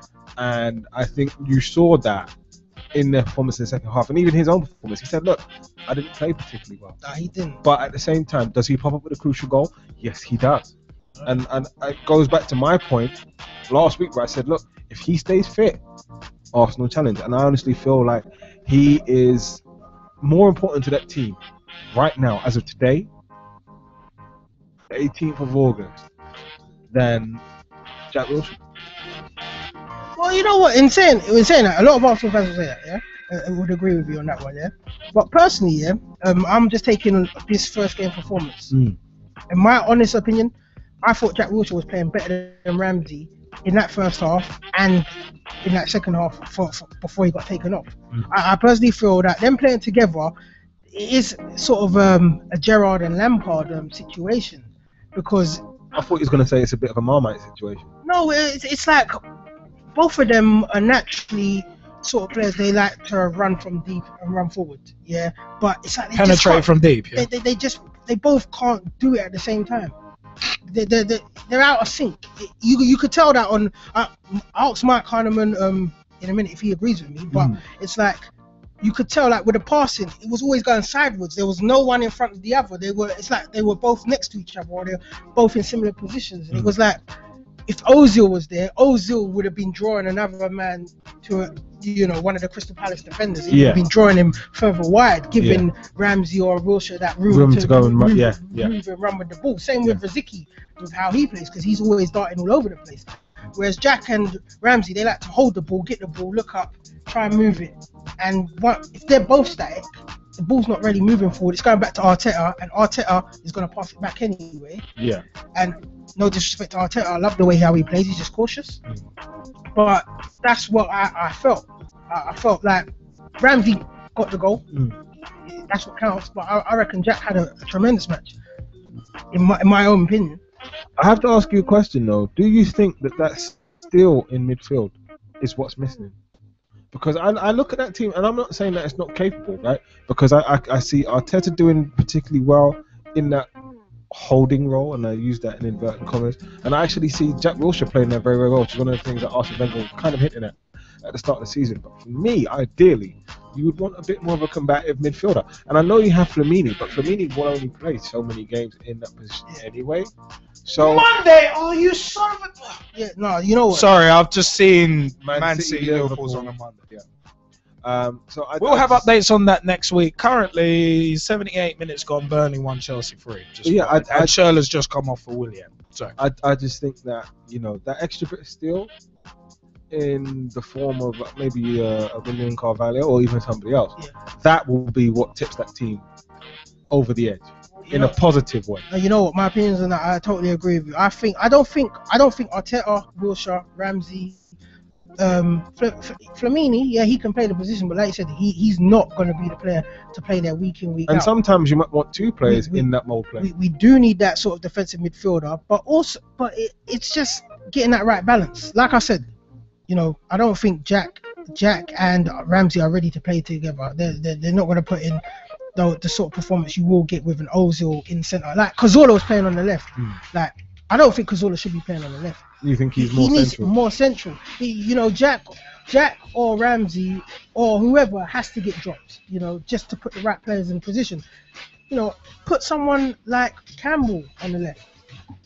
Who he's gonna penetrate the wings. He's gonna do the crossover stuff with Sanchez and potentially Oxlade-Chamberlain and Theo Walcott when they come back. What about Gnabry? What about Gnabry? No, he potentially is going on loan. See, now this is my thing. This is what I would argue. Why not keep him, right, and have him play in that same position to free up the likes of a Cazorla playing in the centre? Wouldn't that not help? Wouldn't that be another option to go along with potentially, let's see, Oxlade-Chamberlain? You would have Campbell, as you say. Cazorla can play there. I suppose Ozil can play there. If you want Cazorla in the middle, or even Podolski if he stays, right, then surely having Gnabry as an additional option doesn't hurt. No, without a doubt, I agree with that. But I just think, Wenger's going to try and work with Ramsey, Cazorla, and Wilshere to try and get them all clicking. But no, congratulations to Arsenal. It was a very, very good win. Hey, that's what matters. Getting those first 3 points. That's it. Isn't it, Jesse? Anyway. Oh, you got jokes, huh? Damn right. But no, it's well level. But speaking of 3 points, actually, a team in red and a team in blue on Sunday, 17th of August 2014, got 3 points each. The team in red that got 3 points, you're gonna come back to as I wear the liver bird upon my chest. Newcastle 0, Man City 2 is where we're going to start. David Silva scoring on 38 minutes, and Sergio Aguero scoring a quality goal on 2 minutes, second half stoppage time. You know what? Silva's goal, the tight angle, he's good at that. I gotta say, he is good at that. But Newcastle missed some real gilt-edged chances. They did. Match as well. And you gotta take them. Liverpool 2, Southampton 1. Or should I say Liverpool 2, Liverpool reserves 1. But anyway, no, I'm kidding. But as well, there was Raheem Sterling with a fantastic finish, scored on 23 minutes. At Very first, cool. when I saw it, I actually thought it was going right inside. Is it going? Yes! But Jordan Henderson's pass was just fantastic, and I was like, yes, Hendo, there you go. That's why that kind of pass is why I've always supported him as a player, and there's audio proof of that. So I'm not jumping on no bandwagon, am I? No. I wasn't accusing you. He's tremendous. I just want to point that out there with no accusation. But speaking of a quality goal, Nathaniel Klein on 56 minutes, that little back heel from Tadic through, I think it was Lovren's legs, it was fantastic. And you know what, yeah?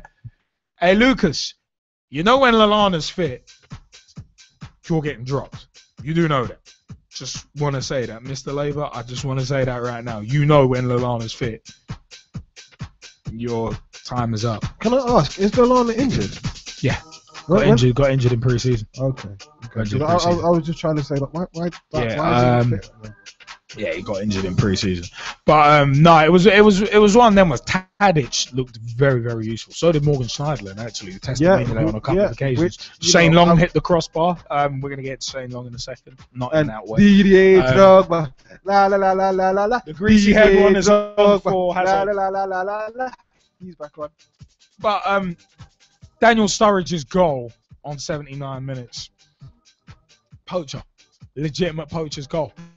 Legit poacher's goal. And you know what? We weren't that good on Saturday. We weren't that good, but we got the win, and that's the important thing. Sunday, right? Sunday, sorry. But the fact of the matter is, sh.long. That's good. I like that. But no, the fact of the matter is, we weren't that good, but we still got the win, and that's what counts. Like I said to Arsenal fans on Saturday, you ain't got to be great. You just got to get that win and start the way you mean to go on. Thank you very much, Louis van Gaal. But yeah, it's what you start the way you mean to go on. And the fact of the matter is, for me, Lucas was sloppy on the Klein goal because Klein literally ran right past him. Lucas is standing there. What's happening? Klein literally just like, put it this way. Lucas is this microphone, and Nathaniel Klein is this Sunny D bottle. Lucas looking that way at Tadic and what's going on. All you see is him. You see Nathaniel Klein. Boom, run right past him. Tadic slips the ball through. Skirtle saw the danger, but because he was so far over, he couldn't get there, and it wasn't his man to take in the first place, Lucas. And ended up scoring. One of them ones. But Daniel Sturridge came up trumps, and the new SAS, both on the score sheet. And both of them getting me fantasy points as well. Tremendous. I'm happy with it. But you know what? It is one of them ones. Chelsea, 85 minutes gone, Burnley 1, Chelsea 3 at the moment. Those goals coming. Oh, there we go. Those goals coming from Arfield, Costa, Ivanovic, and Sherlock. So, one of them ones. But you know what, yeah?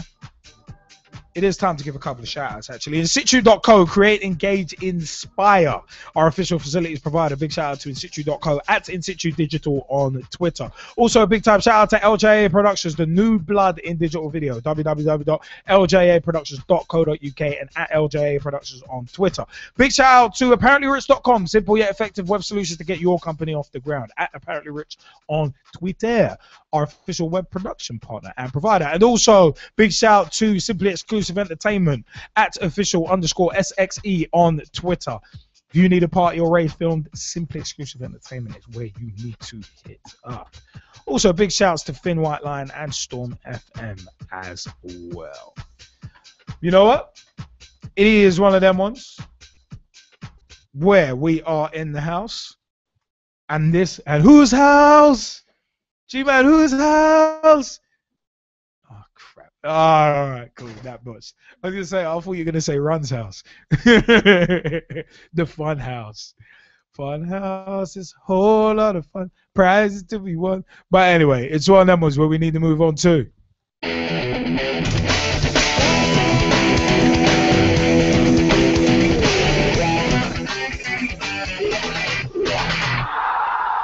Genuinely, talking points.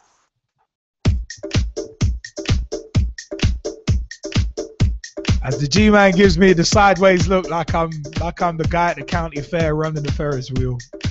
For that attempt at a reference. The worst thing is I didn't even watch Run's House either. Well, I've seen a bit of it. Oh, ba-da-ba-ba-da-bow, wow, wow.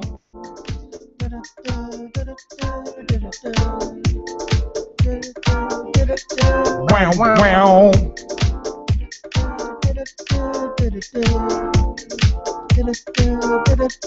Wow, wow.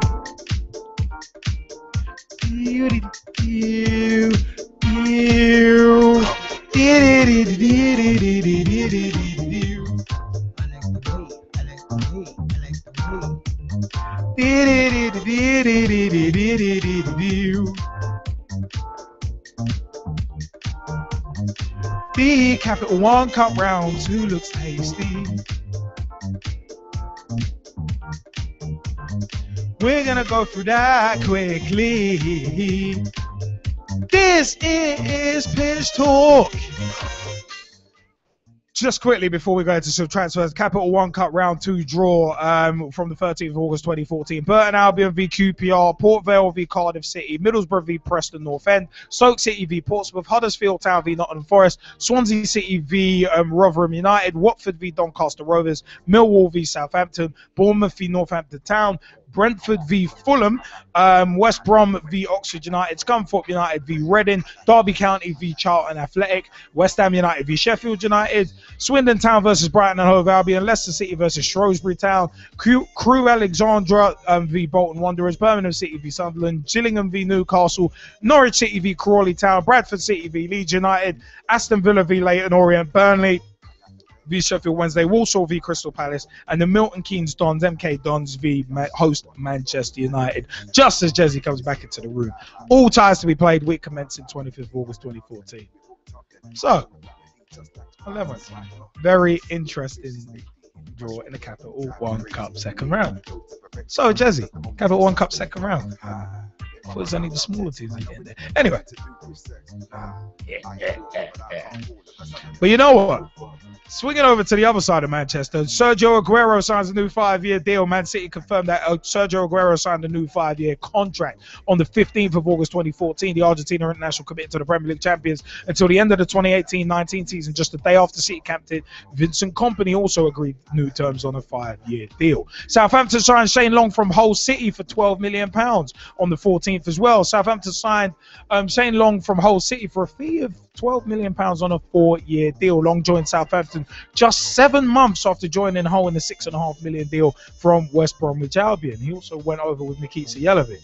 This is a surprising one, but we'll come back to that. Alberto Moreno finally completes £12 million Liverpool move from Sevilla. On the 16th of August 2014, Liverpool completed the signing of Spain left-back Alberto Moreno from Sevilla for a £12 million fee. The Reds reached an agreement with the Spanish club earlier last week, subject to the 22-year-old passing a medical, which he did. And he became Liverpool's 8th summer signing, but was not registered in time to play against Southampton. Martin Kelly, speaking of Liverpool arrivals and departures, like John Lennon Airport, arrivals and departures. Anyway, Martin Kelly, Crystal Palace signed Liverpool defender. I know that was a cheap reference, but still. Crystal Palace signed defender Martin Kelly from Liverpool on a 3-year contract for an undisclosed fee. Hold that thought. We'll be right back because it's one of them was the England international who's 24 passes medical, and made his Liverpool debut in 2008 and went on to make 62 appearances. We're going to come back to Palace in a second because Oh my God! In a move that the G-Man will be happy about, Nicholas Bentner turns back on Premier League offers to sign for Wolfsburg. Nicholas Bentner has finally found himself a new club after agreeing to move to Wolfsburg. Oh my God, he must have a great agent. The former Arsenal striker was released by the Gunners at the end of last season following several unfulfilled campaigns at the Emirates. Hull City and Crystal Palace both registered interest in Bentner. Why? But the Danes opted for a move to Germany. The 26-year-old has signed a 3-year deal at the Volkswagen Arena and will immediately link up with Dieter Hecking squad ahead of the new Bundesliga season. He also had an offer from Olympiacos, but wasn't keen on a move to Greece where the competition is less fierce. All I can say is, if I was Olympiacos, I wouldn't have been that keen on Bentner. But anyway, Bentner played 14 times for Arsene Wenger's side last season. Such were their injury problems, but only managed to find the net twice. Now, Tony Pulis leaves Crystal Palace after becoming frustrated over lack of summer signings. Tony Pulis on the 16th of August. I thought this was a rib when the G-Man sent to me the rumor of this happening. But I saw this after work and was like, oh my God, I was like, what the bomba is going on here?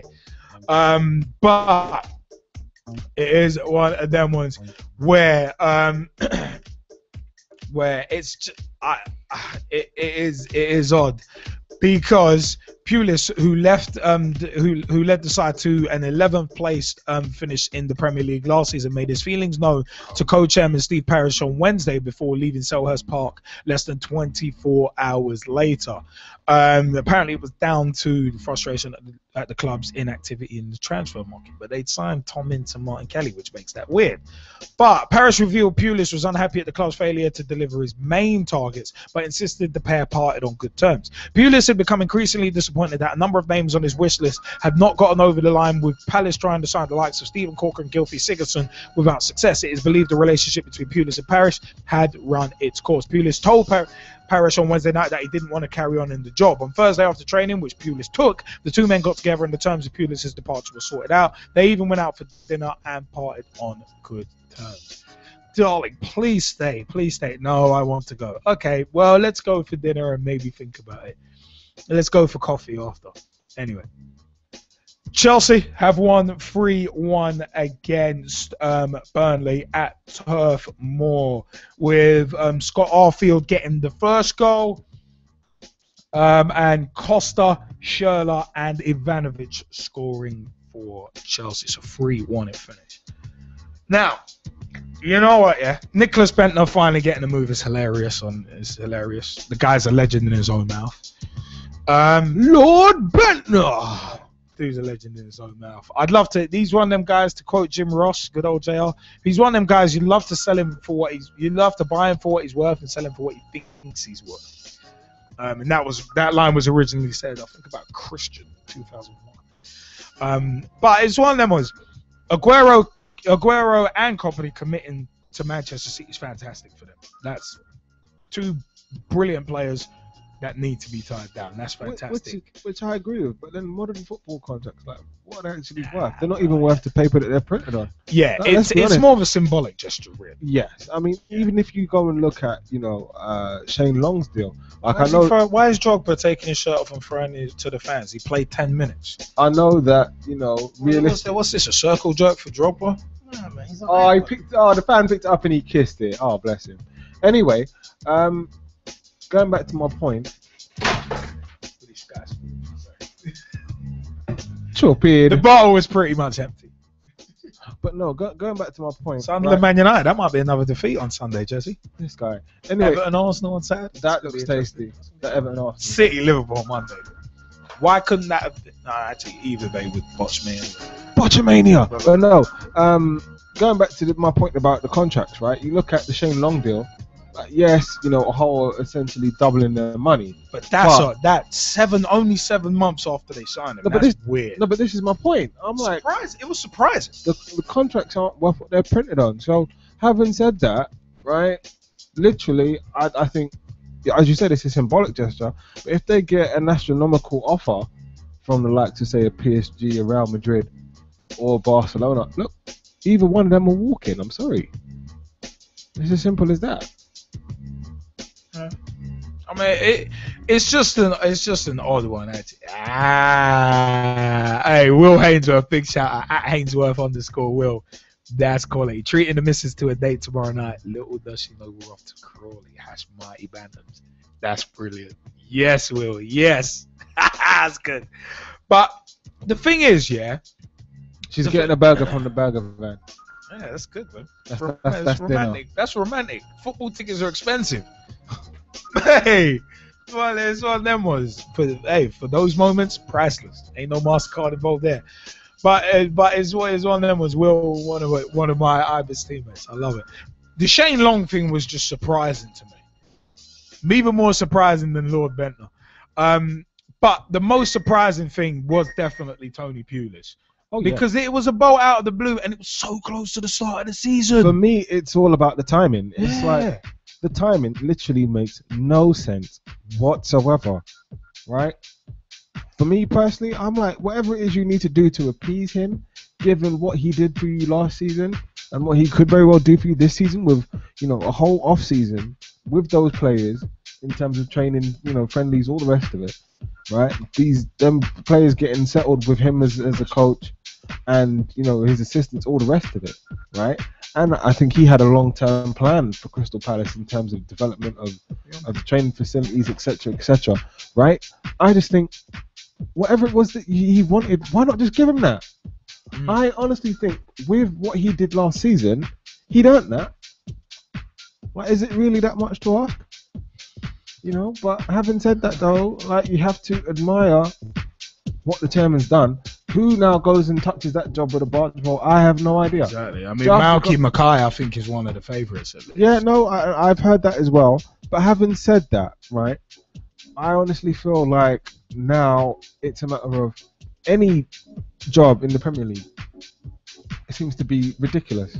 Well, it's similar to Daniel Levy, where it's like this interfering chairman potentially, but where it was one of them was the chairman was basically C blocking. Yeah. Really, rather than interfering. C blocking. It's one of them was, but it was just weird. I mean, Steve Parish was refreshingly honest on Match of the Day. I've got to give him credit for that. But you've let go a manager who steered you to 11th from rock bottom. Well, you let go of a manager of the season as well. Yeah. And arguably. Opinions on that. I look at Steve Parish here, and I just think he's too much of a media man. He likes being in the media more. Yeah, you can see that on MOTD. He loved being in that spot. Any other chairman or co-chairman that What's Simon Jordan? And in my eyes, like, you look at the situation, because there have been quotes out there which say like he has been more than meddling. Like, for instance, Tony Pulis. He brought in Tony Pulis, who's a very experienced manager who had a lot of control with what he was doing at Stoke. He literally built up Stoke to where they are now. Yeah, still got that record of never being relegated. In terms of like quotes coming out from Sam Allardyce quoting Arsene Wenger as being a legend for what he's done at Arsenal, you can actually say Tony Pulis is a legend for what he's been doing at Stoke. Yeah, because he's done it on a smaller scale. Yeah, and obviously in my eyes, he's gone to Crystal Palace. He saved them. He must have clear targets. He's gone and showing them that this is what I want. I think we need these players, like the likes of Zaha and other players. And you know what? If Parish Parish said on the BBC, what did he say? He said, we've got quotas, and basically, if our manager, if somebody doesn't like what we have, in place, then they can go because they're not really on the same ballpark as a sort of thing. That's what generally, that's what he said. And it's like, well, if you've got a manager like Pulis, why are you gonna let someone you basically punched above your weight just to get him in the job, and you're gonna let him go 2 days before the season? It's crazy. But as you guys said, timing is everything. You don't let that sort of quality go. Yeah. Well, it's one of them ones. With Tony Pulis, I always think of this tune.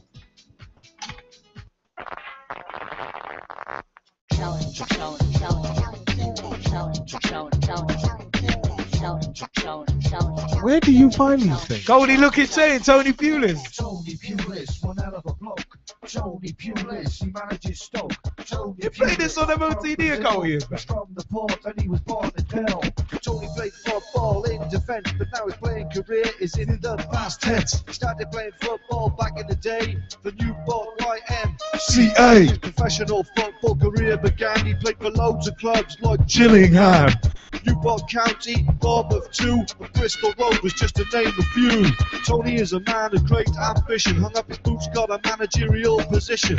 With his initials on his tracksuit, he taught the team how to pass and shoot. Tony Pulis, one hell of a bloke. I love that tune. I'm sorry, I really do love that tune. But the fact of the matter is, Crystal Palace are actually mad to Tony let. Pulis, he manages Stoke. Tony Pulis. They're mad to let him go. Huh? Brazil, he's from the port, and he was born in Pell. He was one. It's one of them. They're mad to let him go. For me, I mean, it's crazy. Wow. That's just crazy. It's one of them. Skypers, let us know your views and let us know if you want to jump in on this as well. We have actually had a text. Hi, watching the show. Just want to ask this question. Realistically, being the key word, how successful can Man United be now in the transfer market in attracting top draw players without Champions League football on offer? Just interested to know your thoughts. Considering the likes of Fabregas went to Chelsea, Alexis went to Arsenal as two examples. Is it possible that Manchester United have not just lost their form, but also their pulling power? Keep up the good work, guys. Jennifer, Jesse will. Thank you for the question. Yeah, Jesse will let you answer that question. And G-Man, would you like to say hello? Yeah, please. To Jennifer. Oh, what's going on, Jennifer? How you doing? To answer the question, I think because we asked that question last season, which is one of our pitch talk push points. Moyes and Man United, what's it? Something about transfers and Moyes' pulling power, something along those lines. Yeah. So, but what do you reckon right now then? Well, Jennifer, to answer your question directly, I would have to say that not being in Europe does hurt. It doesn't help at all. You mad, bro? You know, it's alright. You laugh now because when it's time for you to take your medicine, yeah, Man United, I'm gonna make sure it's with a big spoon. You're breaking my heart and it's hurting. Oh, you're breaking my heart. Jennifer, if you want more of the straight shooting, don't break my heart, my Man United. You're aching. I just love the way he slips in the song. I know. Slip is the key word. I see what you did there.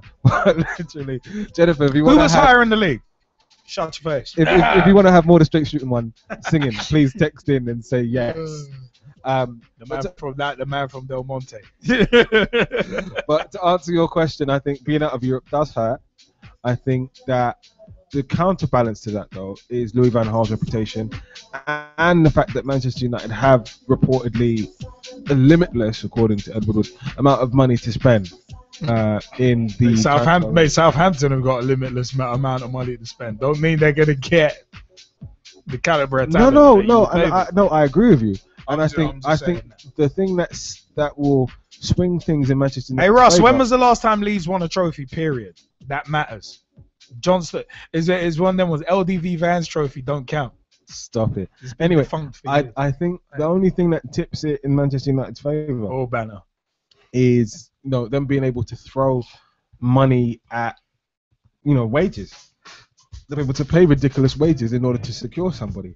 Now, it doesn't necessarily help in terms of the financial position of the club, no. But I also think right now it's a requirement. So that might be the only way that they can actually do that. Do I think that that's realistic? No. But having said that, I also think, as I said earlier in the show, it's about quality over quantity. It's not a by the numbers job. It's literally 2, possibly 3 it's players. Not painting by numbers. Stop it. It's literally 2, possibly 3 players tops, and that's your lot. Realistically speaking, I think if they're of the required quality, you don't need any more than that. And as I say, the transformation will literally happen overnight. The other thing as well is the players really getting used to Louis van Gaal. Now, he's had a shortened pre-season because of how well the Netherlands did in the World Cup. So I think, a couple more weeks with the team, especially in training, you'll see the philosophy really start to bed in. I think that will happen in time as well. But overall, to answer your question, not being in Europe does hurt, but I also think that Louis van Gaal is the kind of manager that will attract players. And the other thing as well, I think it's all about how it's put together and presented as a package. In that, I would honestly present. Well, Alex Luger, the total package. I would honestly present it as a rebuilding project, similar to how Manchester City presented their building project of how they put their squad together in terms of all the world-class players that they have now. So I think if it's presented like that, and that this season out of European football is a one-off, then I think it's possible. I think if you sell it to a player on the basis of they can be a part of bringing Manchester United back to greatness and the glory that they used to, and obviously throw enough money at the situation in terms of transfer fees to activate release clauses if necessary, and then obviously enough funds in terms of wages for them to say, all right, fine, I'll go, then I think it's possible. No, I heard it. I got one question that I want to ask. Is that to Jennifer? All right, shoot. Before we put it out to Sam Green. This is to you. All right, shoot before we get Sam Green and then on the chain. This is to you, Jesse. What's your question? The question is, Arsenal have been through this before, but come Liverpool have as well, and Man United were quick to mock. I've said this over the past 2 weeks. What was I gonna say? Come the end of August, yeah. If Man United don't sign anyone, where do you think you're finishing the season?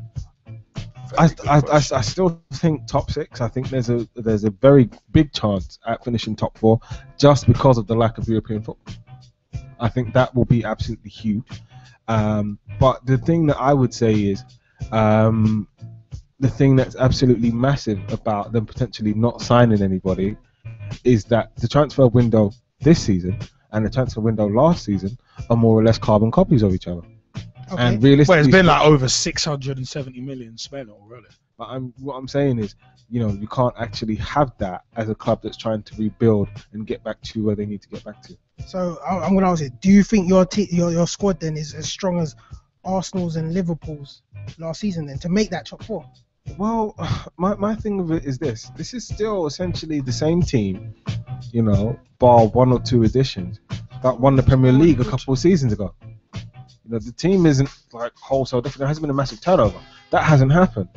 So for me, last season. Yeah, but you've lost a few though. No, which I understand. Those are vital players. And they are very experienced players. There ain't no 2-bit J-bros like Fabio. It's Raphael who went to QPR when it was Fabio. It was Fabio. Okay, cool. So one of them was you ain't lost a 2-bit J-bro and player like that. We're talking 3 guys you've lost this close season who were the bedrocks of your last 6-7 years. Which is also true, but at the same time they were also aging. But they haven't been replaced. And Jones and Smalling, not replacements for him. I'm sorry, but come on. I think let's be honest. I think that in the long term, yes, but they need the time. Luke Shaw in the long term. They need the time to grow. But Jones needs to be playing centre back and stay in there, or play him as a holding mid. Well, this is the thing. I think with that's going to happen. I honestly think that is the plan. He's going to play centre back. But okay, cool. I thought you were so say with that is going to happen long term, and I think given an extended run in the team, which they should have now, that will only aid their development. But remind me of your question, G-Man, because I got sidetracked by the track. I'm sorry. No, is this current Man United squad as strong as Liverpool's and Arsenal's of last season? I would say on paper, yes. I would, just because, right? As I say, when you look at it, this isn't a team that's wholesalely different from the team that won the league. It's not. Like, let's be honest, it's not. And I know you want to bring up the departures. No, but with the 3 defenders you've lost, that is a huge chunk. My question, they were aging. But my question to you is, did they play every single game? No, they didn't. So, having said that, there were still chunks of that season where were all of them together playing all at once. No, not always. Mate, there were chunks of last season where you may as well have been chunks in the hopper. But anyway, it's one of them. So my thing with it is this. I don't think that there's a wholesale difference. I think the biggest difference is like what Louis van Gaal said in terms of the confidence. I think the confidence factor is absolutely massive for this team. Right about now, I think Louis van Gaal's right in that the confidence is rock bottom. Now, how that actually happened, you know, I have to look at David Moyes and all the changes that he made, and then of course the losing run. Which psychologically, look, realistically, Manchester United as a club are not used to that. But They're can not. you really still blame Moyes, mate? He's gone. This is Van Gaal's time. Which I understand, but you also have to understand. Like Triple H's old theme, Van Gaal has to come in and be like, "It's my time. Here comes trouble." And that's what he's trying to do. Here comes trouble. That's what he's trying to do. But I'm saying that the psychological effects of that run last season, of going from a team that had won the league, was expected to kick on and continue just as they were, and to finish as bad as they did and play as bad as they did. The psychological effects of that are lingering. But there were certain, certain people after you beat us in that pre-season match who were like, "Ha, yeah, we're back. We're gonna win the league." And I'm being deadly serious. In the post-match playmaker group, I think it was Johnny Batterman. I can't remember whether his surname is, but Johnny, whether his name is Johnny Batterman, Barnett or Burnett or Here's whatever. my thing, But right? Big shout out to the As you post-match say, and playmakers I'm going to quote you. Toby Smith, Craig Django Gilbert, big shout out. There's to you guys. always a Daniel moronic O'Brien, too. minority, and that's what those fans belong to. So you're saying they're not be no, fans they're not, like that, the they're not- moronic minority they're who not were being realistic. celebrating that win They're against not Liverpool. they're not being realistic. It's as simple as By that. the way, one of my colleagues, Jack from Sainsbury's, big shout out. He's a Man United fan. He's very realistic, so I love him. You know, but as I say, it wasn't realistic. So the fact of the matter is, we're all where we are. Yeah. I think once the confidence comes back, once that team goes on a winning run, it's a totally different story. But until that happens, we are where we are. Jennifer, I hope that answered your questions. And if you have any more questions, Jennifer, get at me. That's all I'm saying. That was it. Sam Greenham, you wanted to jump in on Shane Long before we move on? Yeah, just a quick one. Obviously 12 million, 12.5 million, whatever it was, is a lot of money for a player. But you look back at his track record, he's only ever scored more than 10 goals in one season in his career, which was back in the 10-11 season, and that was in the Championship. You look back, 4 goals he scored for his last season in 15 games. I know he was meant to be our top bloke up front, but Steve Bruce, I think, is quite a smart guy. And, you know, when every player has his price, whether it's Shane Long, Ronaldo, Bale, Suarez, every player has the price. I think 12 million was a lot of money for him to say we've doubled our money in 7 months. But I still think Bruce has got a backup plan coming in. Well, I mean, obviously Steve Bruce will have a plan. I mean, the FA Cup showed that last season. The fact that you lot got that far and still did well in the league, you know, Steve Bruce has to have a plan. But for me, it was just weird to see Shane Long move on so quickly. That was the thing. It was just so quick. And him and Jelavic could have really, if they bedded in properly, they could have had a really interesting partnership. But sadly, it's not to be. Yeah, don't get me wrong. It really seemed like the clicks after 3 or 4 games playing, scoring the goal against Spurs. Yeah, I mean they were both cup tied, so they couldn't play in the cup. But still, they were still good together. Yeah, there was, I think. But it's one of them things really where we could get a better player for the 12 million we've got, but it could have worked with what we had going. But he's already come out, Bruce, and said he's ready to reinvest in the squad. Whether we need another 2 strikers, because now we've got German striker Nick Prosvich has gone to Brentford now on a free. Week as well, yeah. Yeah, we've got rid of Fryer as well, gone to Notts Forest at the end of last season. So there were 3 strikers down, 12 million up. But who do you think could be a good replacement for him? It's a difficult one. That is a difficult one in terms of replacement for Shane Long because, you know what? Yeah, it might even be worth. I think it might even be worth Hull trying to hijack the Barini deal to Sunderland. You never know. You never know. Although Barini wants to stay and fight for his place because we're in the Champions League, I think he looks like he's surplus to requirements. No, it does look that way. But having said that, though, I think with Hull, it's about or trigger Loic Remy's clause, 8.5 million. They got 12 million. They got 12 million. They got 12 million for Shane Long.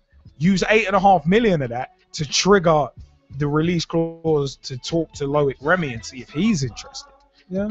Because that's all with triggering a release clause. All it does is gives you a chance to talk to someone, as I've said before.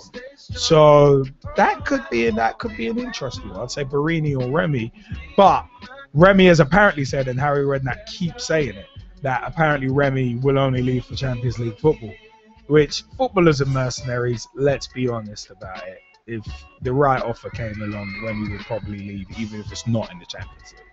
I mean, Shane Long showed back. Dude went from Hull. Dude left Hull after only being there a short time and went to Southampton. It's like, okay, that makes sense. But then, having said all that, though, I think literally it's a by the numbers job. So if you can go and find, some decent quality, and maybe sign 2, at a stretch 3 players, for that same 12 potentially million. raid the championship. If you can sign 2, possibly 3 players for that same 12 million, I think that's a better investment. Well, like you going and shooting your bolt, spending 8.5 million on somebody like Loic Remy, who's literally saying, I mean, Mike Harneman's put in Jordan Rhodes after I said potentially raid the championship. Jordan Rhodes, not bad. You'd probably have to pay about 10 mil for him, though. Yeah. That's the only thing. And again, I think that you shooting your bolt and spending, putting all of your eggs in one basket and spending all of your money, or the majority of your money, on one player, does it help? Not with what they're trying to do. So I think if they can get 2 to 3 players for that same 12 million, that's a better bit of business. Sam, what do you reckon before we move on? Well, it's an interesting one. I just put it out on the Skype chat to see what everyone in there thought, and I've actually heard about Harry Kane being a possibility with Spurs not being interested in him a couple of days ago. And my dad also said he wouldn't mind seeing Jordan Rhodes come up because he would score in the Premiership. That's my dad's point of view, anyways. Yeah. Just a quick one about the last time Leeds won something. It was sorry, Russ, but 1992, the final year of the old League One in England before the Premiership come in, and then the Community Shield in '92. Sorry, Russ. Russ Vernon even born then? Oh crap! 22 years ago. Oh, that is Libby's. All I can say. Oh, it was the year he was born. So it's one. That was all I can say to that reference is. Life sucks, and then you die. Supporting Leeds. Tremendous. Oh, I love it. I love it. That is tremendous. But you know what? Yeah. That was actually perfect timing because it is time for us to move on to a segment that we have been kind of building up to for the whole show. We've mentioned Moyes, and Moyes is definitely going to get a shout out in the next segment, which is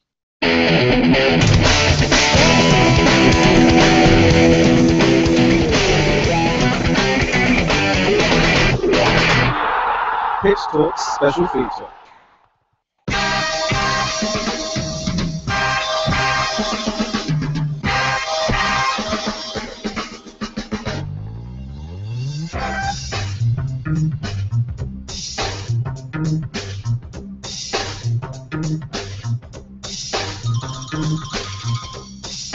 Yeah, we're back with a Pitch Talk special feature as the G-Man does something or goes somewhere. But yeah, as well, then was Mike Harneman, take it easy, and peace out, homie. But you know what, yeah, this is the Future of the Game special feature. Future of the Game, clubs, players, and their communities is where we're focusing today. Stephen Naismith, Generous Everton striker donates tickets to unemployed people across Liverpool from Monday, 4th of August 2014. Everton striker Naismith has pledged to buy home tickets for unemployed people across Liverpool this season. The 27-year-old who joined the Toffees from Rangers in 2012 said that he has asked for tickets to be left at job centres in the city and handed out to selected people seeking employment. The forward, who scored 9 goals for the Toffees last season, said, "I come from Ayrshire in the west of Scotland and spent a lot of my life in Glasgow, a city that at times has suffered from high unemployment. Liverpool has a similar history, and I'm aware that through no fault of their own, there are many unemployed people in Liverpool trying hard to find a job and may not be able to afford a ticket. I thought this might be a small gesture to help those in that situation to enjoy a day out at one of our league matches. Hopefully it can bring some joy to many people. I've asked the Job Centre Plus if they could give the tickets to different job centres across the city each week and select people who are unemployed through no fault of their own, are trying hard to find employment, and who would enjoy watching a Premier League football match."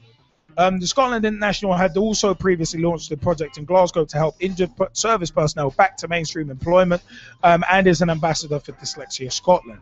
Naismith said, "Every day I feel fortunate for the opportunities and lifestyle my job as a footballer has afforded my family and me, and also to be in the position where I can help the community in some small way." Now that's not.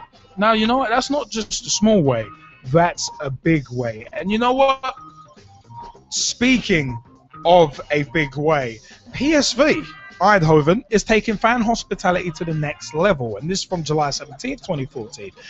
The team's home base, the Philips Stadium, will now have a special section in the stands for visually impaired fans. According to the press release, the section will have a room for 20 fans with vision impairments. So the press release from PSV.nl, the official PSV website, Philips Stadium gets blind stand from July 17th, 2014. The Philips Stadium next season will include a special blind stand. Special headsets with commentary from the game support people with visual impairments in monitoring the operations of PSV. The stand will be placed on blind box F offers, initially up to 20 people. The blind stand is realized in cooperation with Visio Expertise for visually impaired and blind people. For blind and partially sighted people can experience a football game. It is a challenge, says Jan Ottevanger, manager of Visio in Eindhoven. There is a lot of commotion in the stadium and the playing field is far away. The experience of a competition is therefore much less accessible to people with visual impairments. The phenomenon blind stand is a wonderful solution to be able to still be able to enjoy a football match. In the stadium, the arrival of a special blind stand is the sequel to the successful pilot during PSV FC Groningen last season, when fans could make the special headsets, make use of the headsets. Used with visual impairments in the Philips Stadium for the first time. The blind will stand in box F, and there is room for the first year for 20 people, 10 either blind or partially sighted, and their companions. After the first season, they'll examine whether the number is sufficient. That's fantastic. But even more fantastic is a man that we recently sat down and had a Pitch Talk Meets interview with. An inspirational individual who we actually spotlighted on a show. I think it's up as a Pitch Talk push point. And that man is Mr. Sahel Raymond. Big time congratulations to Sahel Raymond, because on the 14th of August 2014, it's not every day that a huge club makes a groundbreaking signing, but that is exactly what's happened at Old Trafford, all while making one young man's dream come true. And he's actually a supporter of United as well, which is even more fantastic. Keep an eye out for Pitch Talk Meets Sahel Raymond coming soon. Manchester United have hired an important new member of staff in Sahel Raymond, who has become the first ever wheelchair-bound football coach at professional level. Raymond, after a stint working in Sunday League football, has become coach of elite footballers after having gained his badges. The 22-year-old, who hails from Keighley in Yorkshire, has been signed up by United to work specifically with the club's academy. It is a crucial role that Raymond will adopt, looking after the young players of the future and coaching the potential stars of the next generation. Big thanks to David Moyes. Sahel told the Telegraph and Argus, I did a coaching session at United, and after that he was basically saying how impressed he was with me. He wanted me to get on board with the club.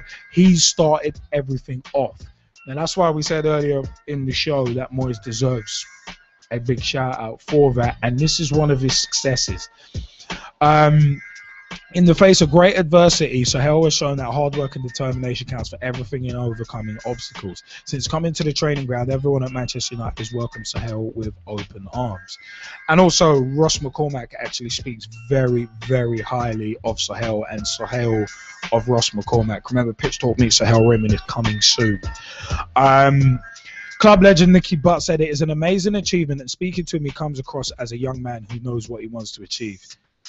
But I'll tell you, Sahel is driven. Oh yeah.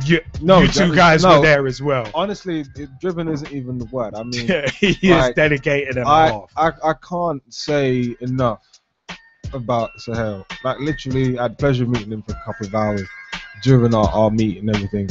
And honestly, I think the way that I describe him personally, inspirational. He's football mad as well.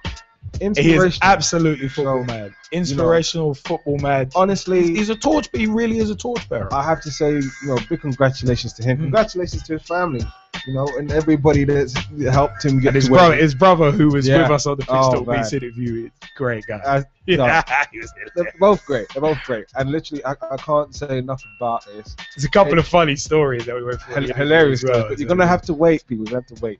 The Pitch Talk meets Sahel Raymond. But no, honestly, I think it's a fantastic move for him. It's a fantastic move for Manchester United. I think it's a fantastic move for football in general. It's making football that bit more inclusive. I mean, you look at Man United's appointment of Sahel Raymond to basically help with the academy, to work with the club's academy. That's the club's future. Yeah. It's a huge role. Massive. And absolutely massive. I don't think there's a man out there who's more suited for it. I mean, even with the spinal muscular atrophy that Sahel actually has, that doesn't even matter. He's just, in the words of The Rock, it doesn't matter what his disability is. He's a fantastic guy, and he also had a football tournament recently, which I think was attended and endorsed by Aruna Kone of Everton. I think it was Goals for Gaza, so it's one of them ones. But it's a case of, I mean, Naismith's gesture, speaking of Everton Naismith's gesture was fantastic. Fantastic. I think more players do need to give back. A lot of players do. Yes. A lot of players do give back. We need to preface this with that. We've said guys like Rio Ferdinand has soccer schools out in South Africa. Jamie Carragher has the 23 Foundation. Craig Bellamy has soccer schools as well. David Beckham soccer schools. I mean, that's fantastic. And Naismith's gesture, fantastic. PSV Eindhoven providing a section of the stadium for blind and partially sighted fans is fantastic. This is what football is all about. Inclusive, not exclusive. That's what it's all about. That is what our business is all about. That's what it should be about, and that's what it has to be about. So it's a case of, I mean, Sahel, from all of us here, massive congratulations. Absolutely huge. Couldn't think of someone who deserves it. And you know what? Congratulations. Well done on chasing the dream. You continue to chase the dream. See that? The Class on Grass armband. Class on Grass armband. www.classongrass.com, @ClassOnGrass on Twitter, and Facebook.com/ClassOnGrass. Jezzy Fizzle, what was that? You gave your Class on Grass armband too? My granddaddy. Yeah, no, my granddaddy has it. No, literally, I would tell you the story. Like, literally, it was a matter of, I was sat down with him, he was having dinner, and he was looking at the wristband, he was like, what's that? And I showed it to him, and he'd been asking me for a wristband for ages. Yeah. And I'll be honest, I've been lazy. I had to go to the shop to go and get another one. And you got given the right one during that pitch. Yeah, no, I did. And you know what? Literally, I got mine at home. I'd been wearing it religiously since I got it. Wearing it on show. Since I got it, I've been wearing it religiously. And I just thought, you know what? You can wear this right now. Understand I'm going to take it back from you, but you can wear this right now. So right about now, my granddaddy's in support of Class on Grass and everything to do with Sahel Raymond. And all the work that he's doing. So again, congratulations to Sahel, congratulations to Manchester United, congratulations to football, because my thing is this: football needs more of that, hands down. And I think the PSV move is absolutely astounding. Absolutely astounding. I'm like, you know, it's just about the fans. You know, we say that this show is about we the people for the people. That move, yeah, is literally we the people for the people and getting as many fans as possible.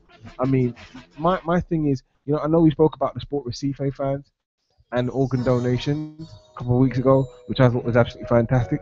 This is another move in a similar vein for me. So I want to see another club step up with something like that. Yeah. And sooner rather than later. You know? Football, for all the money it makes, needs to give a lot more back. And PSV, brilliant. Naismith, fantastic. And even Man United as well. Yeah.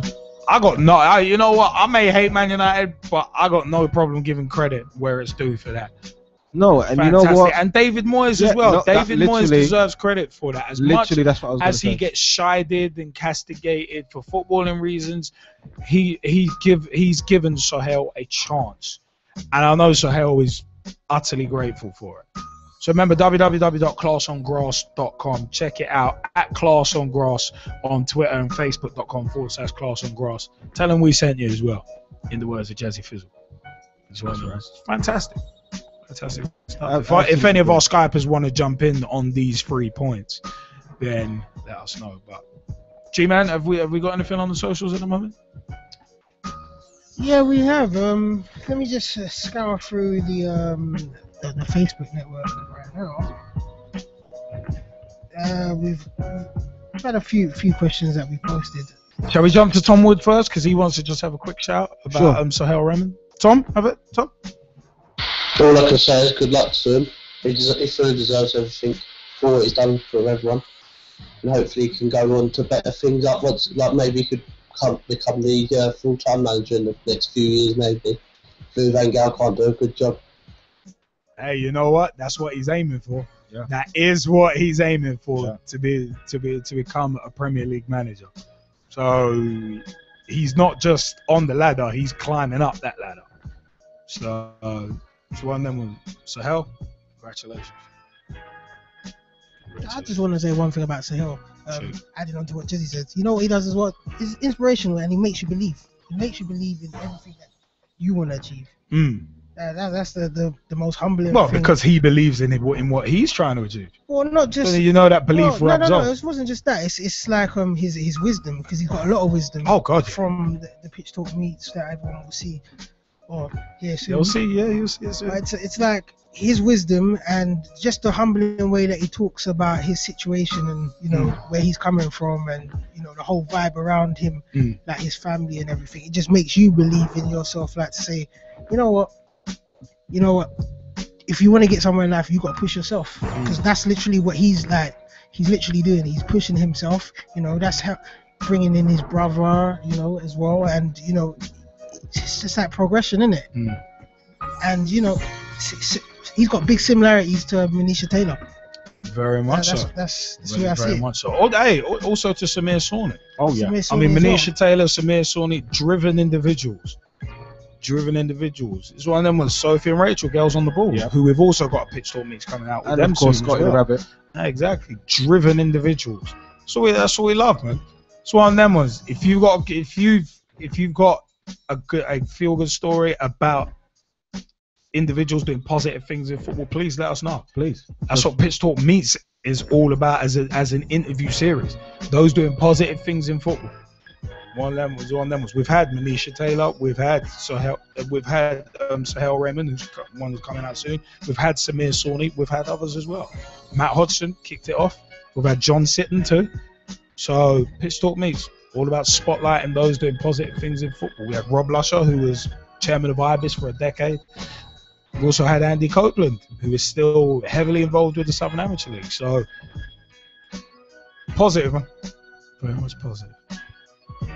But yeah, getting back to the socials. Yep. On the Facebook network, it's been pretty quiet out there today. That's probably because of the Chelsea versus Burnley match, or the Burnley versus Chelsea match. That and work tomorrow.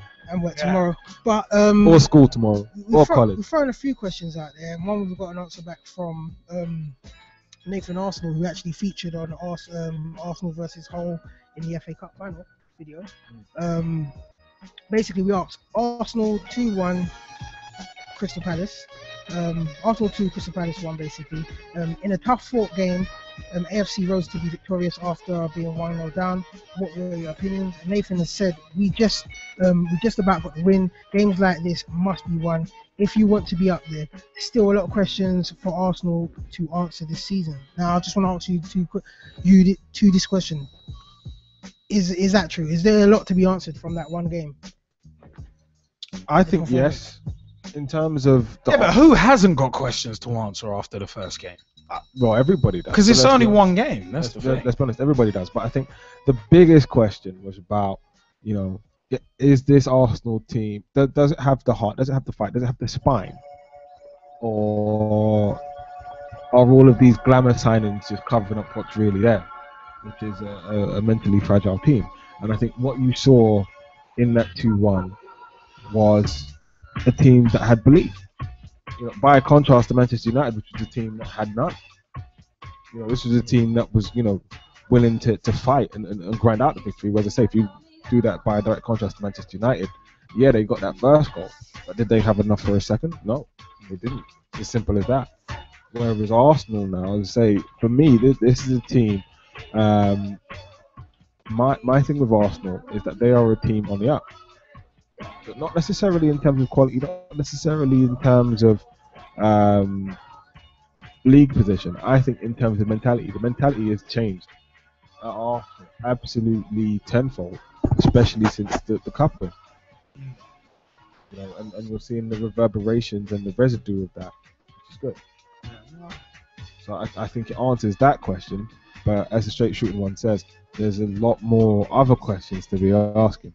Like, for example, the question that I posed to you after posing that is, does that last the whole season? Or do we see Arsenal as we always see Arsenal, which is, okay, we do fantastically up until, December, January time, and then afterwards, that's all that there is. So that would be my question to you after your question.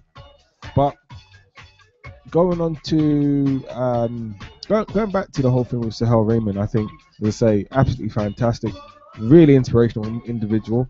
And, as the straight shooting one said, we're always looking for more people to get involved in join the football revolution, because we are all about putting the spotlight on people doing positive things in football. So if you happen to know anybody that's happening to do something particularly positive in football, let us know. We'd love to sit down with those people, try and work something out. Hopefully have a pitch talk meet or a pitch talk on the road or both. Yeah, because as I say, Accentuate them positives. As we say, and as the saying goes, real recognize real. And Man United are looking kind of unfamiliar right now. That is very true. That is very true. But we're just trying to put the spotlight on those people to see what happens. And I know that Sahel was making a lot of moves prior to us sitting down, but I also think that us getting involved with him at that point in time was not just crucial for him, but crucial for us. Definitely. And here's to hoping that that's a long-standing relationship with Pitch Talk and Sahel Raymond. Definitely. And hopefully a long-term relationship with Sahel and Man United. The team Absolutely. he loves. The team he loves, the team he supports. The team I love. Yeah. Right. So now I have even more reason to support that team.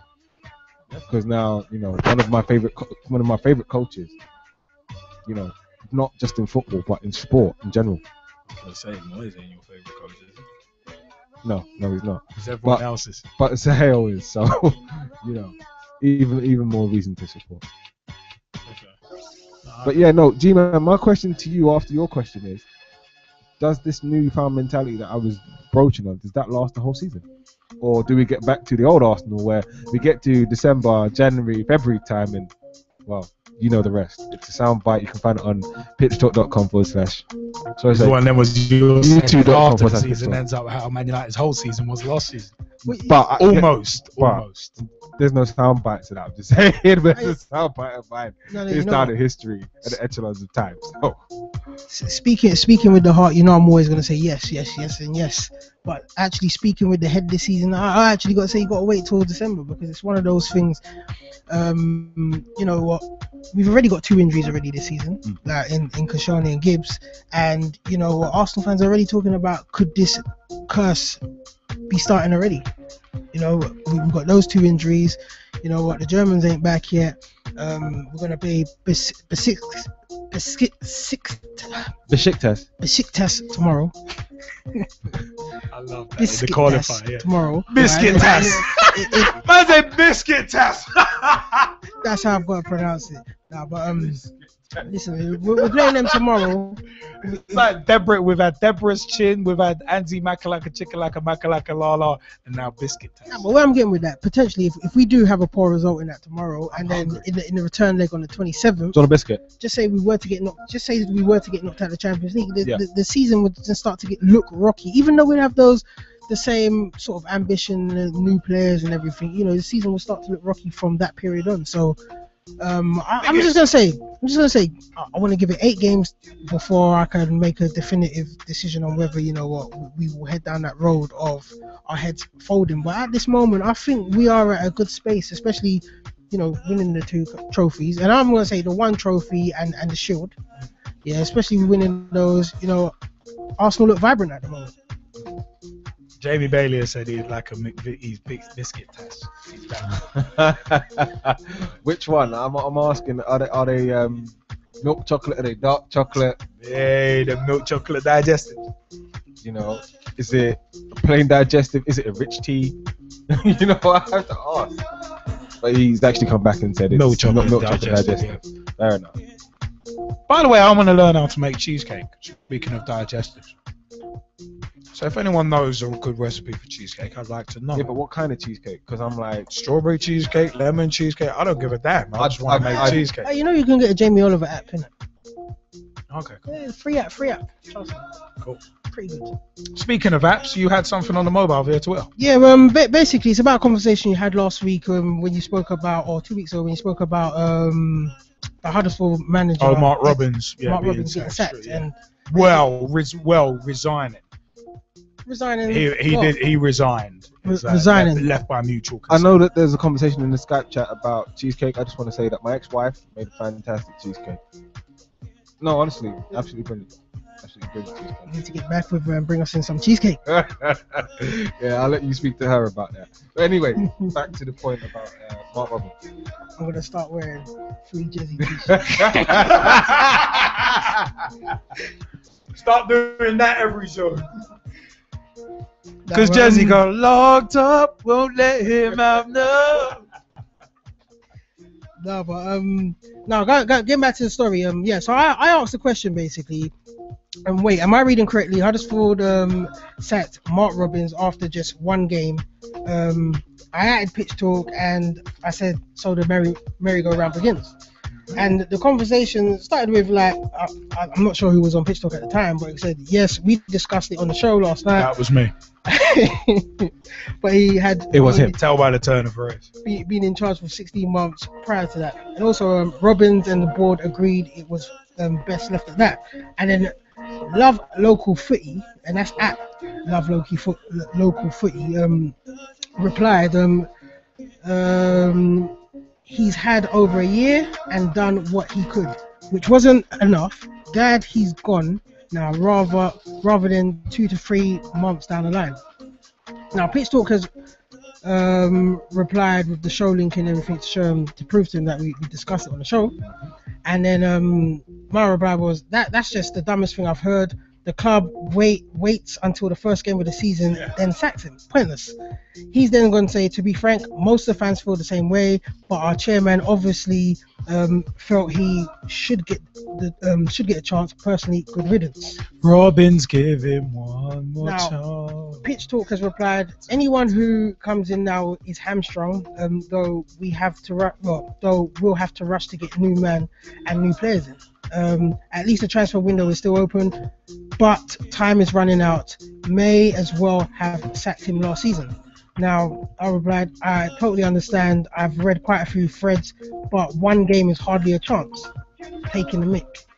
And honestly, that's what I think. How can you get rid of a manager after 1 game? It just doesn't make sense. But he'd already been there for 16 months, so that's the thing. But doing it, it's the timing. Once again, it's like the Pulis thing. It's timing. 1 game after the new season. Yeah, it's exactly. The Pulis thing happening a week later was just ironic. And you know what? Pitch Talker said, would have given a new man the whole summer to bed in and work what was wrong with Huddersfield team. He was in charge for 16 months prior. Timing is odd, but at least it's not like Hockaday at Leeds.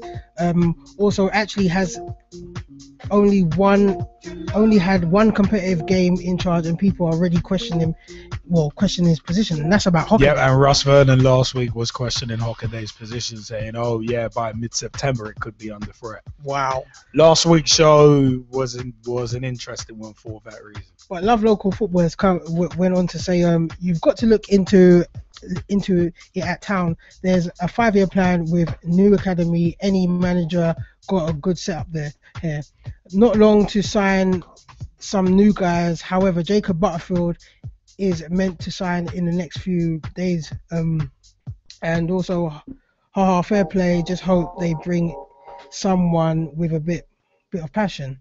And he's also gone on to say, now that is a laugh. I'm just glad we've got a Town fan running the show, not someone who clearly has no clue. Good shouts there. It's very interesting. Who were the two on that conversation? No, well, it was Love Local Footy. So at Love Local Footy, and who's the other person who initiated that conversation? You've got to get both. I think his name is the G-Man 84. No, not you. Yeah, that's who initiated the conversation. Wait, wasn't Look there at that another shameless person who replied? self-promotion. Was there another person who replied? Wait, let me go to it's big Arsenal fan, AFC for life. Ian Wright was an inspiration. Follow Pitch Talk show live at yeah, G-Man 84. It was him and Pitch Talk. Don't follow him. Clubs along the way, now he's back at Stoke. Could be the future's bright, and he won promotion to the top flight. He wears a tracksuit and a baseball cap. If he had a gold chain, he could probably rap. Oh, no, I had to. You know what, yeah? You know what? It is one of them ones where we got to pause that particular track that we're on right now because we're in that home straight of the show. We're going to bundle in funny quotes, moments, and tweets along with... What's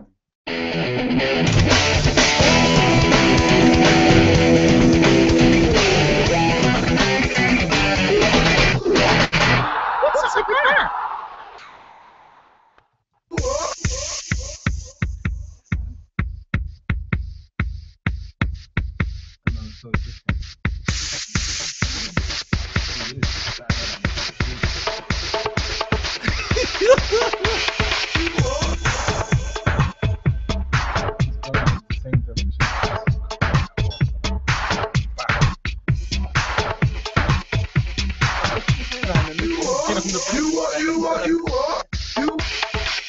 That is liberties. You know how liberties about Fabregas. His hair is going like his career backwards. His hairline. No. I said his hairline was going in the same direction as his career on the bench at Barcelona. Backwards.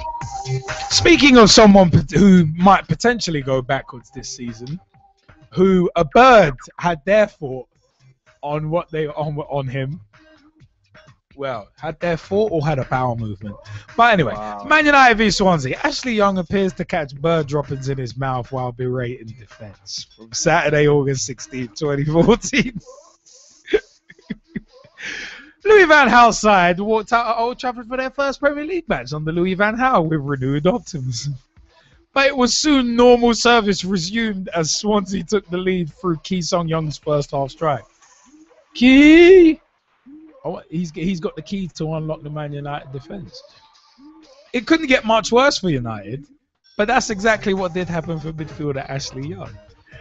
The England international was left fuming at his side's defending and gave them a piece of his mind, only for what appeared to be a chunk of bird excrement to land in his mouth. The image was captured during BT Sports live coverage and quickly flooded social media with the hilarious/sickening shot quickly going viral. It also showed football fans are ready to try and defy the Premier League following their announcement that they will attempt to crack down on vines of live action. You know what? All I can say is the Premier League trying to crack down on vines of live action. What a load of crap. Sorry, Ashley, but I had to. But anyway, But when I saw that turd drop in his mouth, I've heard it. All I can say is, if you botch on Pitch Talk, if you right, you know one of them ones.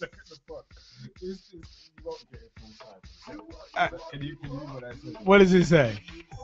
Because Jazzy's found an interesting picture. What does it say? I can't say on there. I'm saying. All I can say is on Pitch Talk, if you flop, you will get -5 stars. But Ashley Young literally got crapped on. But you know what? Yeah, Ashley Young got a bit of insta karma because he was berating. He's an average J Brown player berating someone else, and then boom, bird turd. Bird turd. It's one of them. Oh, guys, what did you think when you first saw this? Because I thought this was funny. I thought it was hilarious. You know, first of all, I thought the what's up with that was about the FA trying to hammer down on the whole filming in football grounds. I think that's absolutely crazy. I don't know how they're gonna stop it. I don't know how they. Well, Man United are trying to stop it with banning mobiles. Mobiles, laptops, camcorders, everything. Yeah. You're gonna have less restrictions at the airport soon. Yeah, but what I don't get is, so your hardcore fans, your foreign fans as well, the ones that it's the first time that they've been there, yeah, who turn up every week and they've got their phones, they've got their cameras to take pictures. Yeah. What you're gonna restrict them from taking pictures? Really? Yeah. How is that gonna work? I rolled up to the Emirates with my camera this weekend. But they looked in my bag. What potentially looked me on? What are they gonna do? Turn me away? Yeah. No? After you pay for your ticket. They're not gonna turn you away. It's gonna cause an uproar. I don't understand how they're gonna force and implement that. And even if they do start fining people with on the spot fines, from catching them to it, how are they gonna do that? Yeah, exactly. How many people are they gonna do? Well, it's one of them ones. You ain't done nothing wrong, so they can't stop you from going into the stadium, and they can't confiscate your camera. You wanna get a record of your memories. To me, that's just crazy. But the Ashley Young thing was absolutely hilarious. The way he caught that bird doo-doo was tremendous. He's one of the best bird doo-doo catchers in the world because he catched it with so much skill, and he done it as if he never knew it was coming. All I can say is Ashley Young, when he realized it was bird turd, must have been like, I don't know what the hell's going on here. Wait a minute. But I don't like it at all. I honestly feel sorry for his girlfriend. Oh, man. Do you kiss your mother with that mouth? That's usually said when you swear. Oh my God. Oh no, that is mad. Could you imagine dinner parties at Ashley Young? Oh, Ashley, this food is crap. Man, oh man, get that nasty taste out of you. Get that nasty taste out of your mouth. In 10 years' time, I can't wait to see him on Soccer AM. Oh, he's gonna be on the Christmas DVDs this year. Oh my word, it's gonna be crazy. Hey, Ashley. All I can say is about a bird turd in your mouth. Life sucks, and then you die. All I can. Oh my word! If any of the Skypers want to jump in, let us know. Russ Vernon, you wanted to jump in on this? Yeah, I did, Liam, because when I actually saw it, actually day Saturday night, I was like, "What?" And then I was like, I'm pretty sure that they will be in What's With on the show this weekend. Because I was thinking, wow, is he actually going to shut his mouth now and less in his mouth? I was thinking, he can't eat that, surely. But and I saw it in the newspaper today on the way to work earlier today, and I was like, wow, I'm pretty sure the guys over at Pitch Talk will be talking about is just what's up with that. I mean, it's I mean, G-Man, you're cruel. But no, I mean, it's one of them ones. I mean, as soon as we saw it, we thought that is that is legit. I know what G-Man is on, and I've seen that before. I believe. Wham! All I can say is, Ashley Young, know your role, and please, for the love of God, shut your mouth before a bird craps on. That's all I can say. It is mad. It is mad. You know what? One other funny thing. I don't know if you guys have seen this, but That looks like Santi Cazorla. well, Santi Cazorla, after like gaining quite a lot of weight. Believe it or not, that guy is actually a pitch invader. During Real Madrid's friendly against Fiorentina in Warsaw, a man rushed the pitch in full-blown Madrid kit with Ronaldo and the number 7 on his back. He didn't fool anybody. Like, there was a corner being taken, and this dude rushes on and actually gets in the box like he's gonna do something from the corner. That's heavy. Man, I know that it's brilliant that he's on in full kit, right? But I have to say the better pitch invader was the one at the West Ham Tottenham game who took the free kick. So, he wins out of the pitch invaders. No, this all just comes on. It's just casually at one point, just standing next to Benzema. It's like, yeah, what? Like he's talking team tactics. Look at when he's next to Benzema. It's like, what's going on, Karim? You cool? Cool, Karim. You cool? I swear it looks like it. Man's like, what's going on? I'm your new teammate. What's going on? What's going on? They just signed me. They just signed me for 500,000 kebabs. Cool. What's up? What was it? 500,000 kebabs and a bottle of creatine. So that was terrible. Oh, that is crazy. Yo, another what's up with that moment. Premier League, obviously, this season have introduced vanishing spray, and the refs have had quite a lot of fun using it. But Santi Cazorla discovered the hidden dangers of it because it made its debut on Saturday, and nothing could possibly have gone wrong with it. Could it? Poor Santi Cazorla was left with a face full of stuff. Sorry, face full of spray. I was going to say face full of stuff like this is WCW 2000. Was left with a face full of spray. I hope it was spray.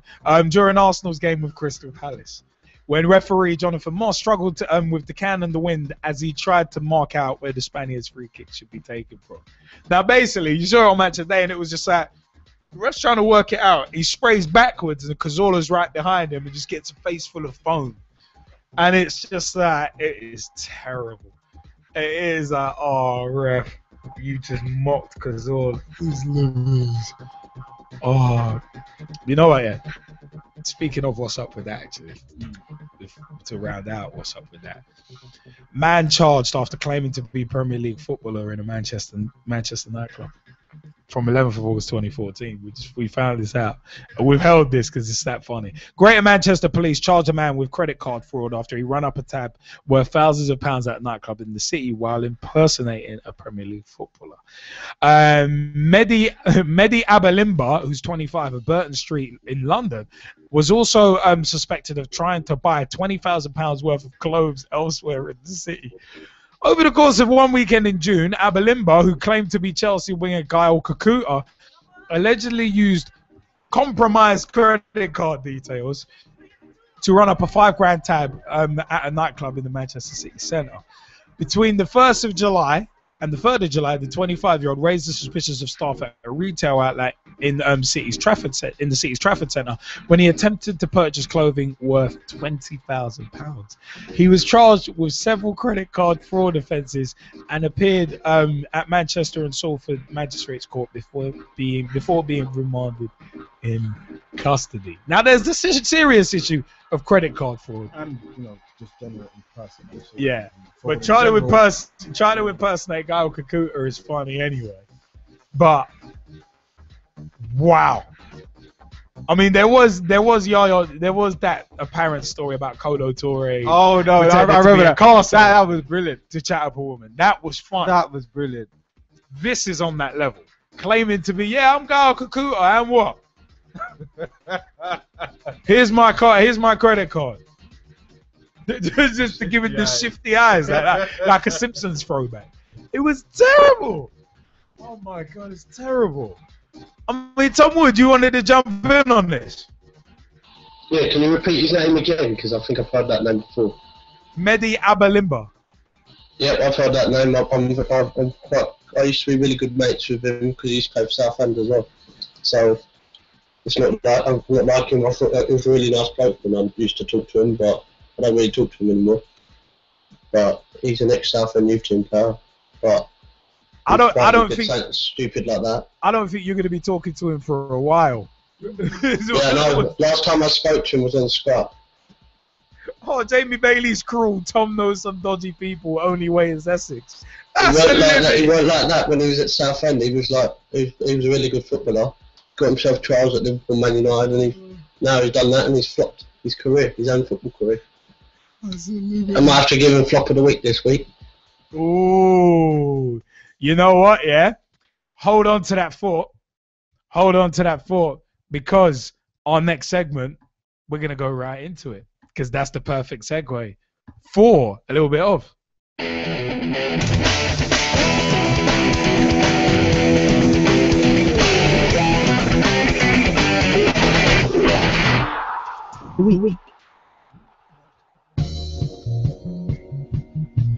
Hey!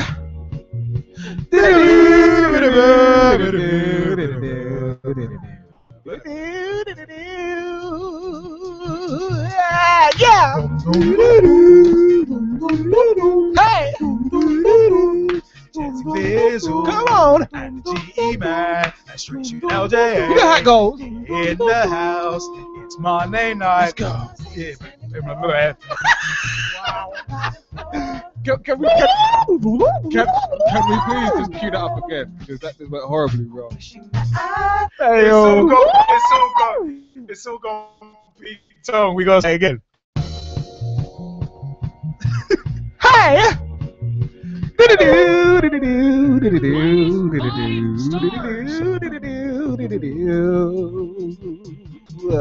Everybody! G-Man sounds hungry. Nom nom nom nom.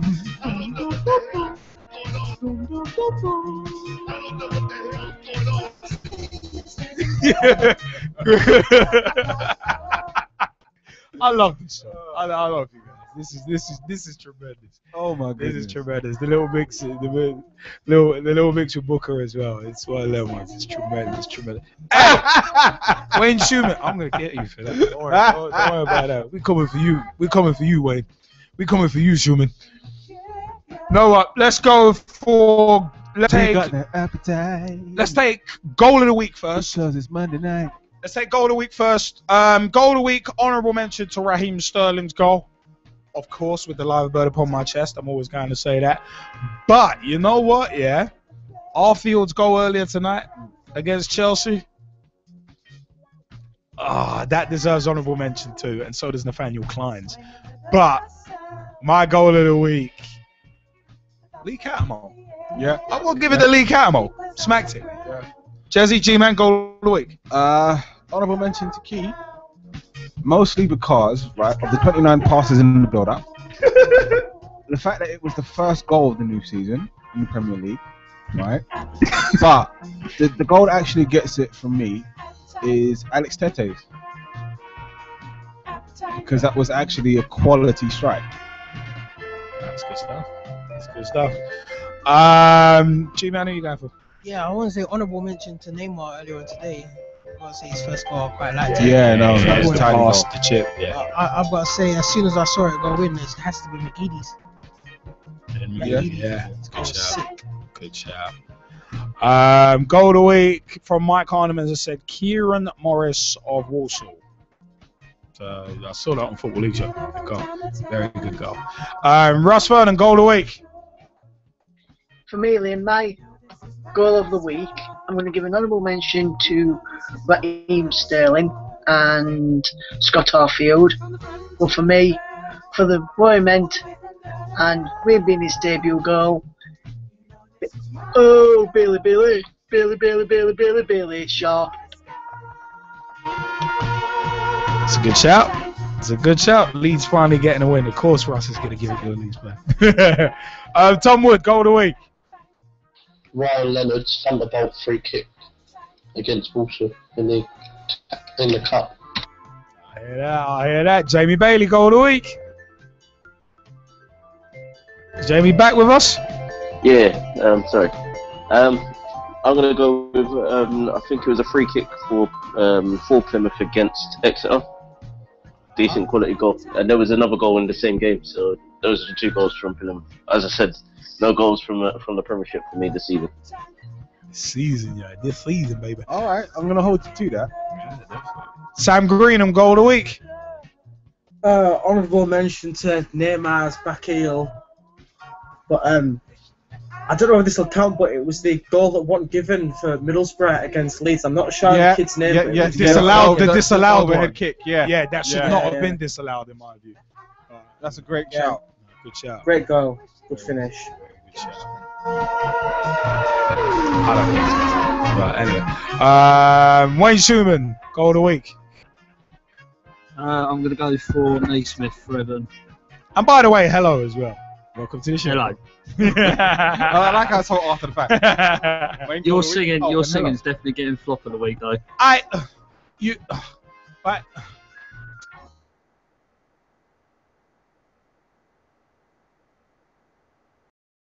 Well, there was. Let us know, G-Man, if we get anything on the socials in terms of people's stuff of the week. Let's go player of the week. Player of the week is Jesse G-Man. You want to take your players of the week first? You know what? I was gonna say. Well, you're gonna be surprised about this. I was gonna say honorable mention. I've got to say honorable mention Henderson. But I'm actually going for the pass and his contribution to the Liverpool game, he played well. But I am going to say Sterling. Sterling scored and I'll agree with you on that one. The assist. No, I'll agree with you on that one. Deer of Tottenham deserves honourable mention too. Yeah. I've got to say that. Another honourable mention to Aaron Ramsey. Fair. That's fair. But I think I have to go a bit different with my player. I have to go Stephen Naismith. Good shout. On the pitch and off the pitch. Top player. Honourable mention to Senderos and Ron Vlaar as well. Just trying to figure about that. Let's go for Sam Greenham, player of the week. Player of the week for me, guys. Andrew Robertson made his Hull City debut. The left back, who we signed a couple of weeks ago from Dundee United. Absolutely solid game, good effort in defence, and was good going forward, getting the ball into the box a couple of times. Good shout. Wayne Schumann, player of the week. I would go with Lauren Koscielny because he made that mistake, but then he made up for it and then got us the equaliser. Good shout, very good shout. Jamie Bailey, who you got for player of the week? And if you say someone from Celebrity Big Brother, no. Jamie, player of the week. Don't do it. Is he serious? Don't do it. Stay. No, stay. Player of the week, who you got for me? Player of the week, I'm going to have to go with Patrick Roberts from Fulham, who's the only one that's actually shined in Felix Magath's ever-glowing problems at Fulham. I think he needs to go. He's not winning the fans over. He's not winning any of the players over, and it's starting to show. I don't think Felix Magath wants to leave Fulham yet. Harry Potter's future self, I should call him. Let's go for Mike Harneman that says his player of the week, Callum Chambers. He's gone for Callum Chambers. Ross Vernon, player of the week, who are you going for? For me, Liam, I'm going to give an honourable mention to Scott Arfield because I thought he had a good game for Burnley tonight and took his goal well. Honourable mention to Diego Costa as well, and an honourable mention to Cesc Fabregas for the way he performed, and he looks solid, and with him in the team the defence looks solid as well at the weekend, Liam Cooper, new signing from Chesterfield, made his Leeds United debut of the week alongside new club captain Jason Pearce. Solid debut against Middlesbrough, and he's my player of the week. Good shout, good shout. Tom Wood, player of the week. It's not a player, it's a manager, Phil Brown. Okay, why is that? Because we've had a really good start to the season with two wins on the bounce. Can we go 3 games out on the bounce by winning against Arsenal tomorrow night at Ritual, which I'm going to. We'd expect a blog from you. You know what? Let's go for. So we done player, we done goal. Let's go team of the week. As much as I'd love to give team of the week to my boys with the live bird upon my chest, as much as I want to, I will give them honourable mention, and I will give team of the week to Swansea. For once again, it was just hilarious. I'm sorry, but it was hilarious. 29 passes leading up to I think leading up to Key's goal. That's just hilarious at Old Trafford as well. That is mockage from front to back. 29 passes. That is utter mockage. And also, Brentford and Doncaster deserve an honourable mention as well. Sorry, Brentford and Dagenham and Redbridge, deserve an honourable mention for that, playing out a 6-6 draw and scoring 18 goals in total between the two of them. Yeah, I mean that deserves it. That deserves that for me as well. It's one of them ones. G-Man, Jesse, team of the week. Who you going for? Well, you know what? I'm gonna big honourable mention to Arsenal. I've got to say the comeback was good, but really and truthfully, I'm going to give my team of the week to Leicester City for their comeback against Everton. I've got to say, you know, the determination and the heart for their, you know, return was great to see. I heard it. Okay.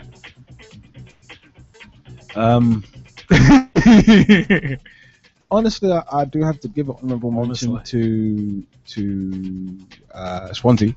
Honestly, you don't love it. But my team of the week is PSV. Great shout. So not only are they winners off the pitch in terms of what they're doing for the fans, but they also won on the pitch as well. So, you know, PSV get my team of the week. Good shout. Good shout. Tom Wood, team of the week. Leeds for finally getting a win. I swear he's mocking that. Sam Greenham, team of the week. Sam, you there? Yeah, mate. Leicester or Swansea?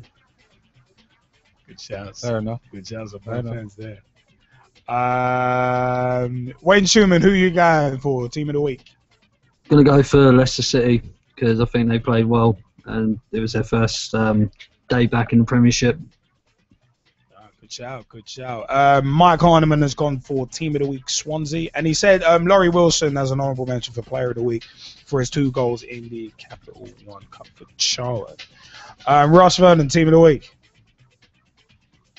Honourable mention to Liverpool for their win yesterday against Liverhampton. That's terrible. He's been waiting to drop. He's been waiting to drop that for about 3 weeks. And You need to fire your writers on that one. And also Lee does not an honourable support that. I just wanna mention point that to out.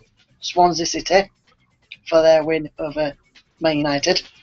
As if you're being down near the bottom of the table, Jesse, and we're near the top of the table in our league. So yeah. Yeah, And but I just want to for point out me- your league below us and yours just anyway. Never mind. Russ, I'm not going there. For Russ Vernon's mockage. -5 stars. For me, my team of the week, they're in our division, but I'm not going to give it to Leeds United. This week, I'm giving my team of the week to Bournemouth. 2 wins in the league, 4 goals away from home, 1 goal the term of the weekend against Brentford. Top of the league on 6 points. A clear off and got clear of Millwall, also there on 6 points. So Bournemouth are my team of the week this week And an honourable mention to Leeds United's people off X. No, Leeds United's team in the background have been getting some brilliant signings over the past few weeks. Nah, good shouts, good shouts. Jamie Bailey, team of the week. Yeah, Russ, we don't have all night. Let's just remind you that. Anyway, my team of the week has to be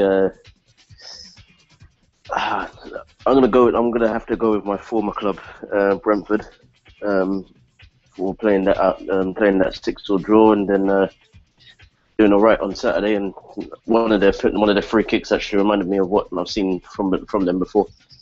Gonna go with them. I heard that. I thought that was Martin Keown. I'm kidding. No, you know what? Let's shift on to flop of the week. Flop of the week. On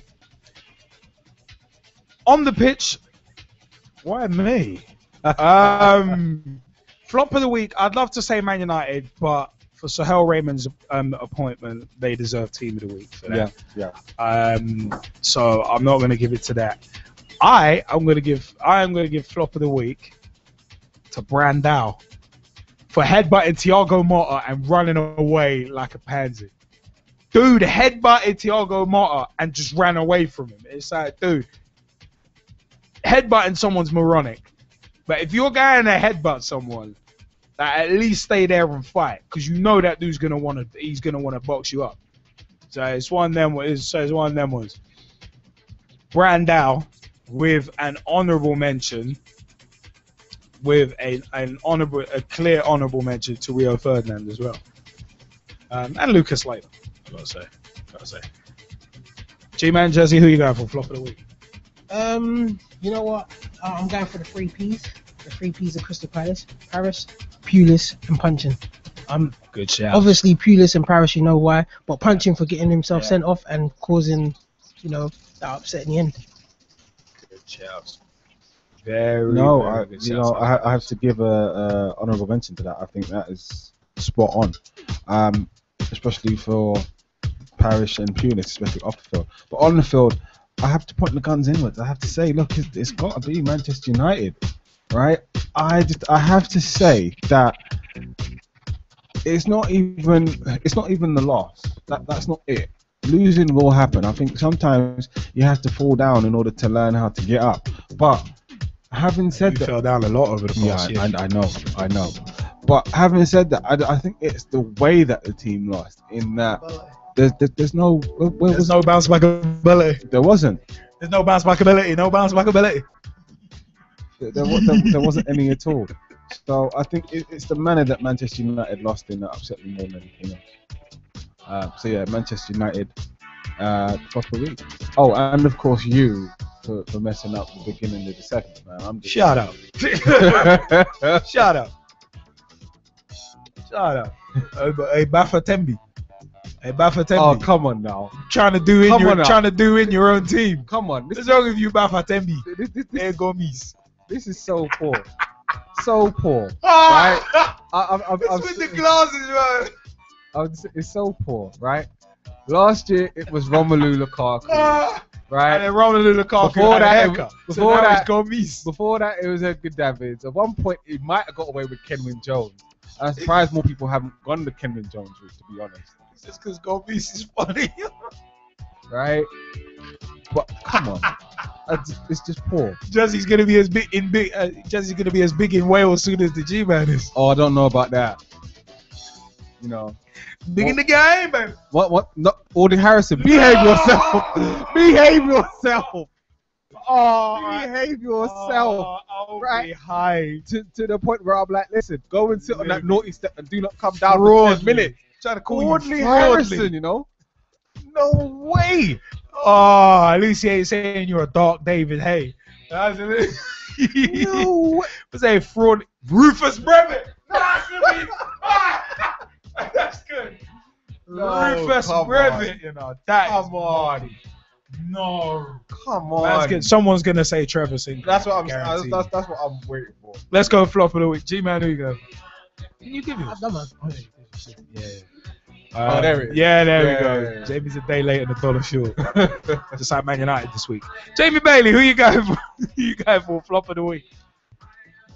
I actually was going to say that before you lot said it, and then I thought, yeah, he's already said it. Should I even continue like typing it? I need you to do my lottery numbers if you know what we're gonna say before we say what we say and know what we're gonna say.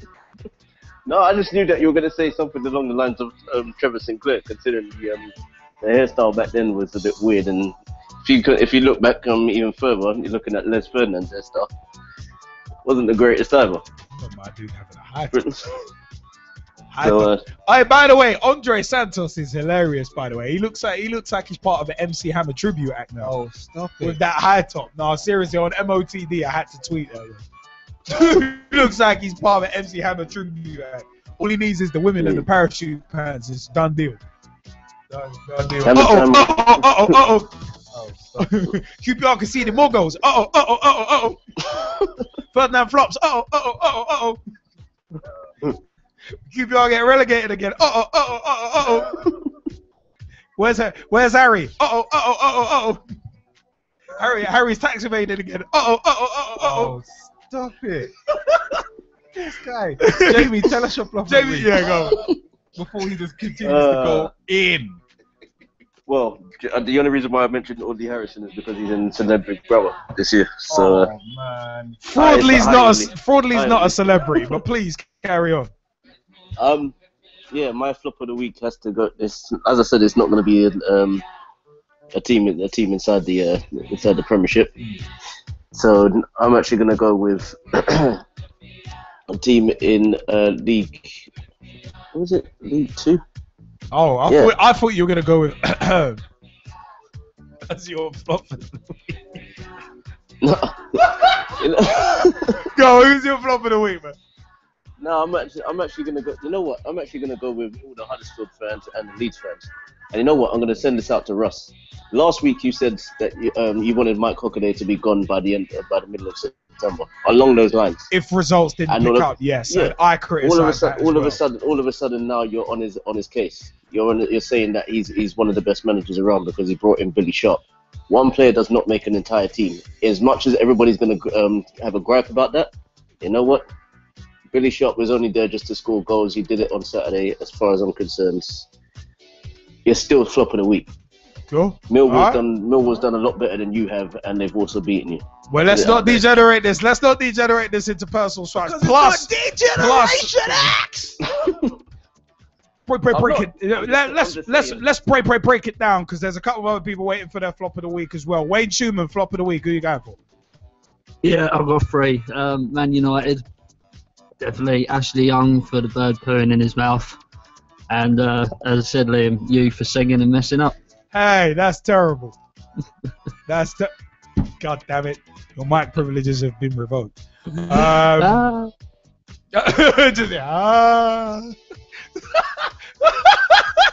Oops, power surprise. Oh, do it so. Where are we going? Mike Kahneman has said flop Crystal Palace for sacking the manager 2 days before the opening game of the season. Sam Greenham, flop of the week. It's got to be Rio Ferdinand for me. Yes. After coming out in Brazil saying he's not a fan of zonal marking. Wait, he came out in Brazil? What? No, I'm kidding. Sorry. Why are your writers, man? Come out saying he didn't like zonal marking when he was out in Brazil, and messes up on man-to marking at the weekend against City when Trista scored the only goal of the game. Yeah, Rio Ferdinand. Quick shout from Hull. Set to line up a £9 million deal for Cameroon striker Vincent Abubakar, who's at French side Lorient in League One. He scored 16 goals last season, which is the same as Cavani, and he's already a Cameroon international. Well, let us know where it's all them was. We'll keep tabs on that, but remember, we don't deal with rumors because rumors are too easy to spread. We deal with the real deal. We deal with the facts. I'll let you know if that comes I just like this week, lads. I just like to say that. What the hell? I thought he just said a bumble. Oh man! Hey G-Man, you're wrong, you know. Oh my God, he thought he said a bumper. No, that's terrible. Come on, man. Oh, that's terrible. Tom Boy, who you got for flop of the week? It's got to be Stevenage for their poor defending against Southend. No, I hear that, man. That was funny. I'm sorry. I can't believe that. That was funny. Oh, Ross Vernon, who you got for flop of the week? Right then, my flop of the week this week. Right, number 1 is Brandao for headbutting Thiago Motta. Saw that yesterday. What a stupid thing to do and then run off. Which Leicester have said they're going to condemn the player and said they could take action. That is on their official website. I've just seen that this evening. The second one is Manchester United, and he was only a key, and that was the result. That was the key result with Van Gaal was looking for to start his reign off as Man United manager and in the Barclays Premier League. Also, Dundee United are getting hammered 6-1 against Celtic at the weekend. And last, but by no means least, the team I'm going to give flop of the week to this week is Stevenage for losing to Southend, because yes, Southend are a decent side, but with Stevenage having a player such as Simon Walton in their ranks, and I reckon it should have probably be them, and hopefully, and also going back to Team of the Week, I just want to give an honourable mention for Team of the Week to Pitch Talk for their brilliant updates throughout the World Cup and a brilliant start to the new campaign of the Barclays Premier League and the Football League season for 2014-15. Keep up the good work, guys. Pitch Talk, that's Liam, Jesse and the G-Man. Keep up the fantastic work, and I'll always be a supporter and a part of the family of Pitch Talk. Russ Vernon signing out. Good night, guys. The PT family in his house. No, nice one, Russ. No, appreciate it. Appreciate it. It's a family guy. Anyway, where did that come from? But nah, that's quality stuff. You know what? A good way to round out the show. Yeah, I think looking at my Aldo, it's about that time. Oh my God. Looking at my Rollie, it's about that time, baby. You know what? Shall we give him a wave? G-Man Jazzy, give him a wave. G-Man, give him a wave. G-Man Jazzy, give him a wave. Because there's so much emotion running on Pitch Talk. Love this chat. But you know what? It is time for us to vacate the place with a hey, wait. Shh. Stay. Man. Stay. No, that was. It is time for us to say. No, it's not time. It's not time for us to say -5 stars. No, it's not time for us to say that. But it's time for.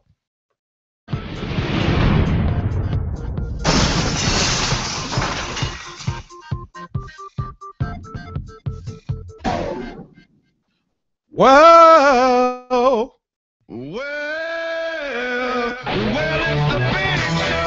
Hi, I'm John Sittenbill with Gavin, Liam and Jill on Pitch Talk.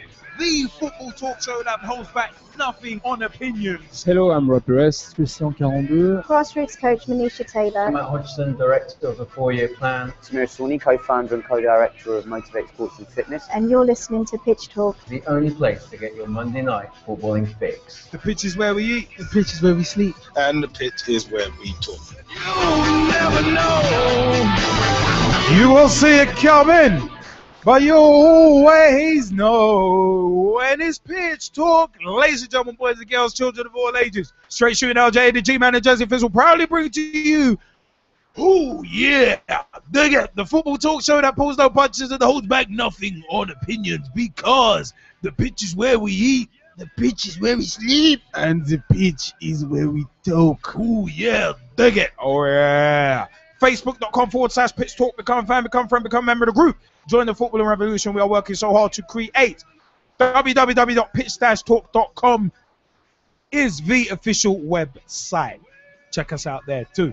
Also, at Pitch Talk on Twitter, twitter.com/Pitch Talk. Tweet us, follow us, see what we're up to. 07535804466 is the mobile number.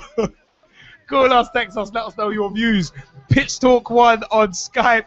YouTube.com/Pitch Talk is where you can see the Pitch Talk on the Road series, the Pitch Talk Beat series, and much, much more. Pitchtalk.blogspot.com or .co.uk will get you to the blogs by yours truly, Straight Shooting LJA, including my poem to kick off the 2014-2015 season, and much more blogs, including blogs from Mike Harneman, Russ Vernon, Big T, a.k.a. Thomas Hewitt, Dave Mir, a.k.a. at Mearsey on Twitter, and many, many more. Also, big time shout to myspace.com/Pitch Talk. Also, Pitch Talk Live on Google Plus as well.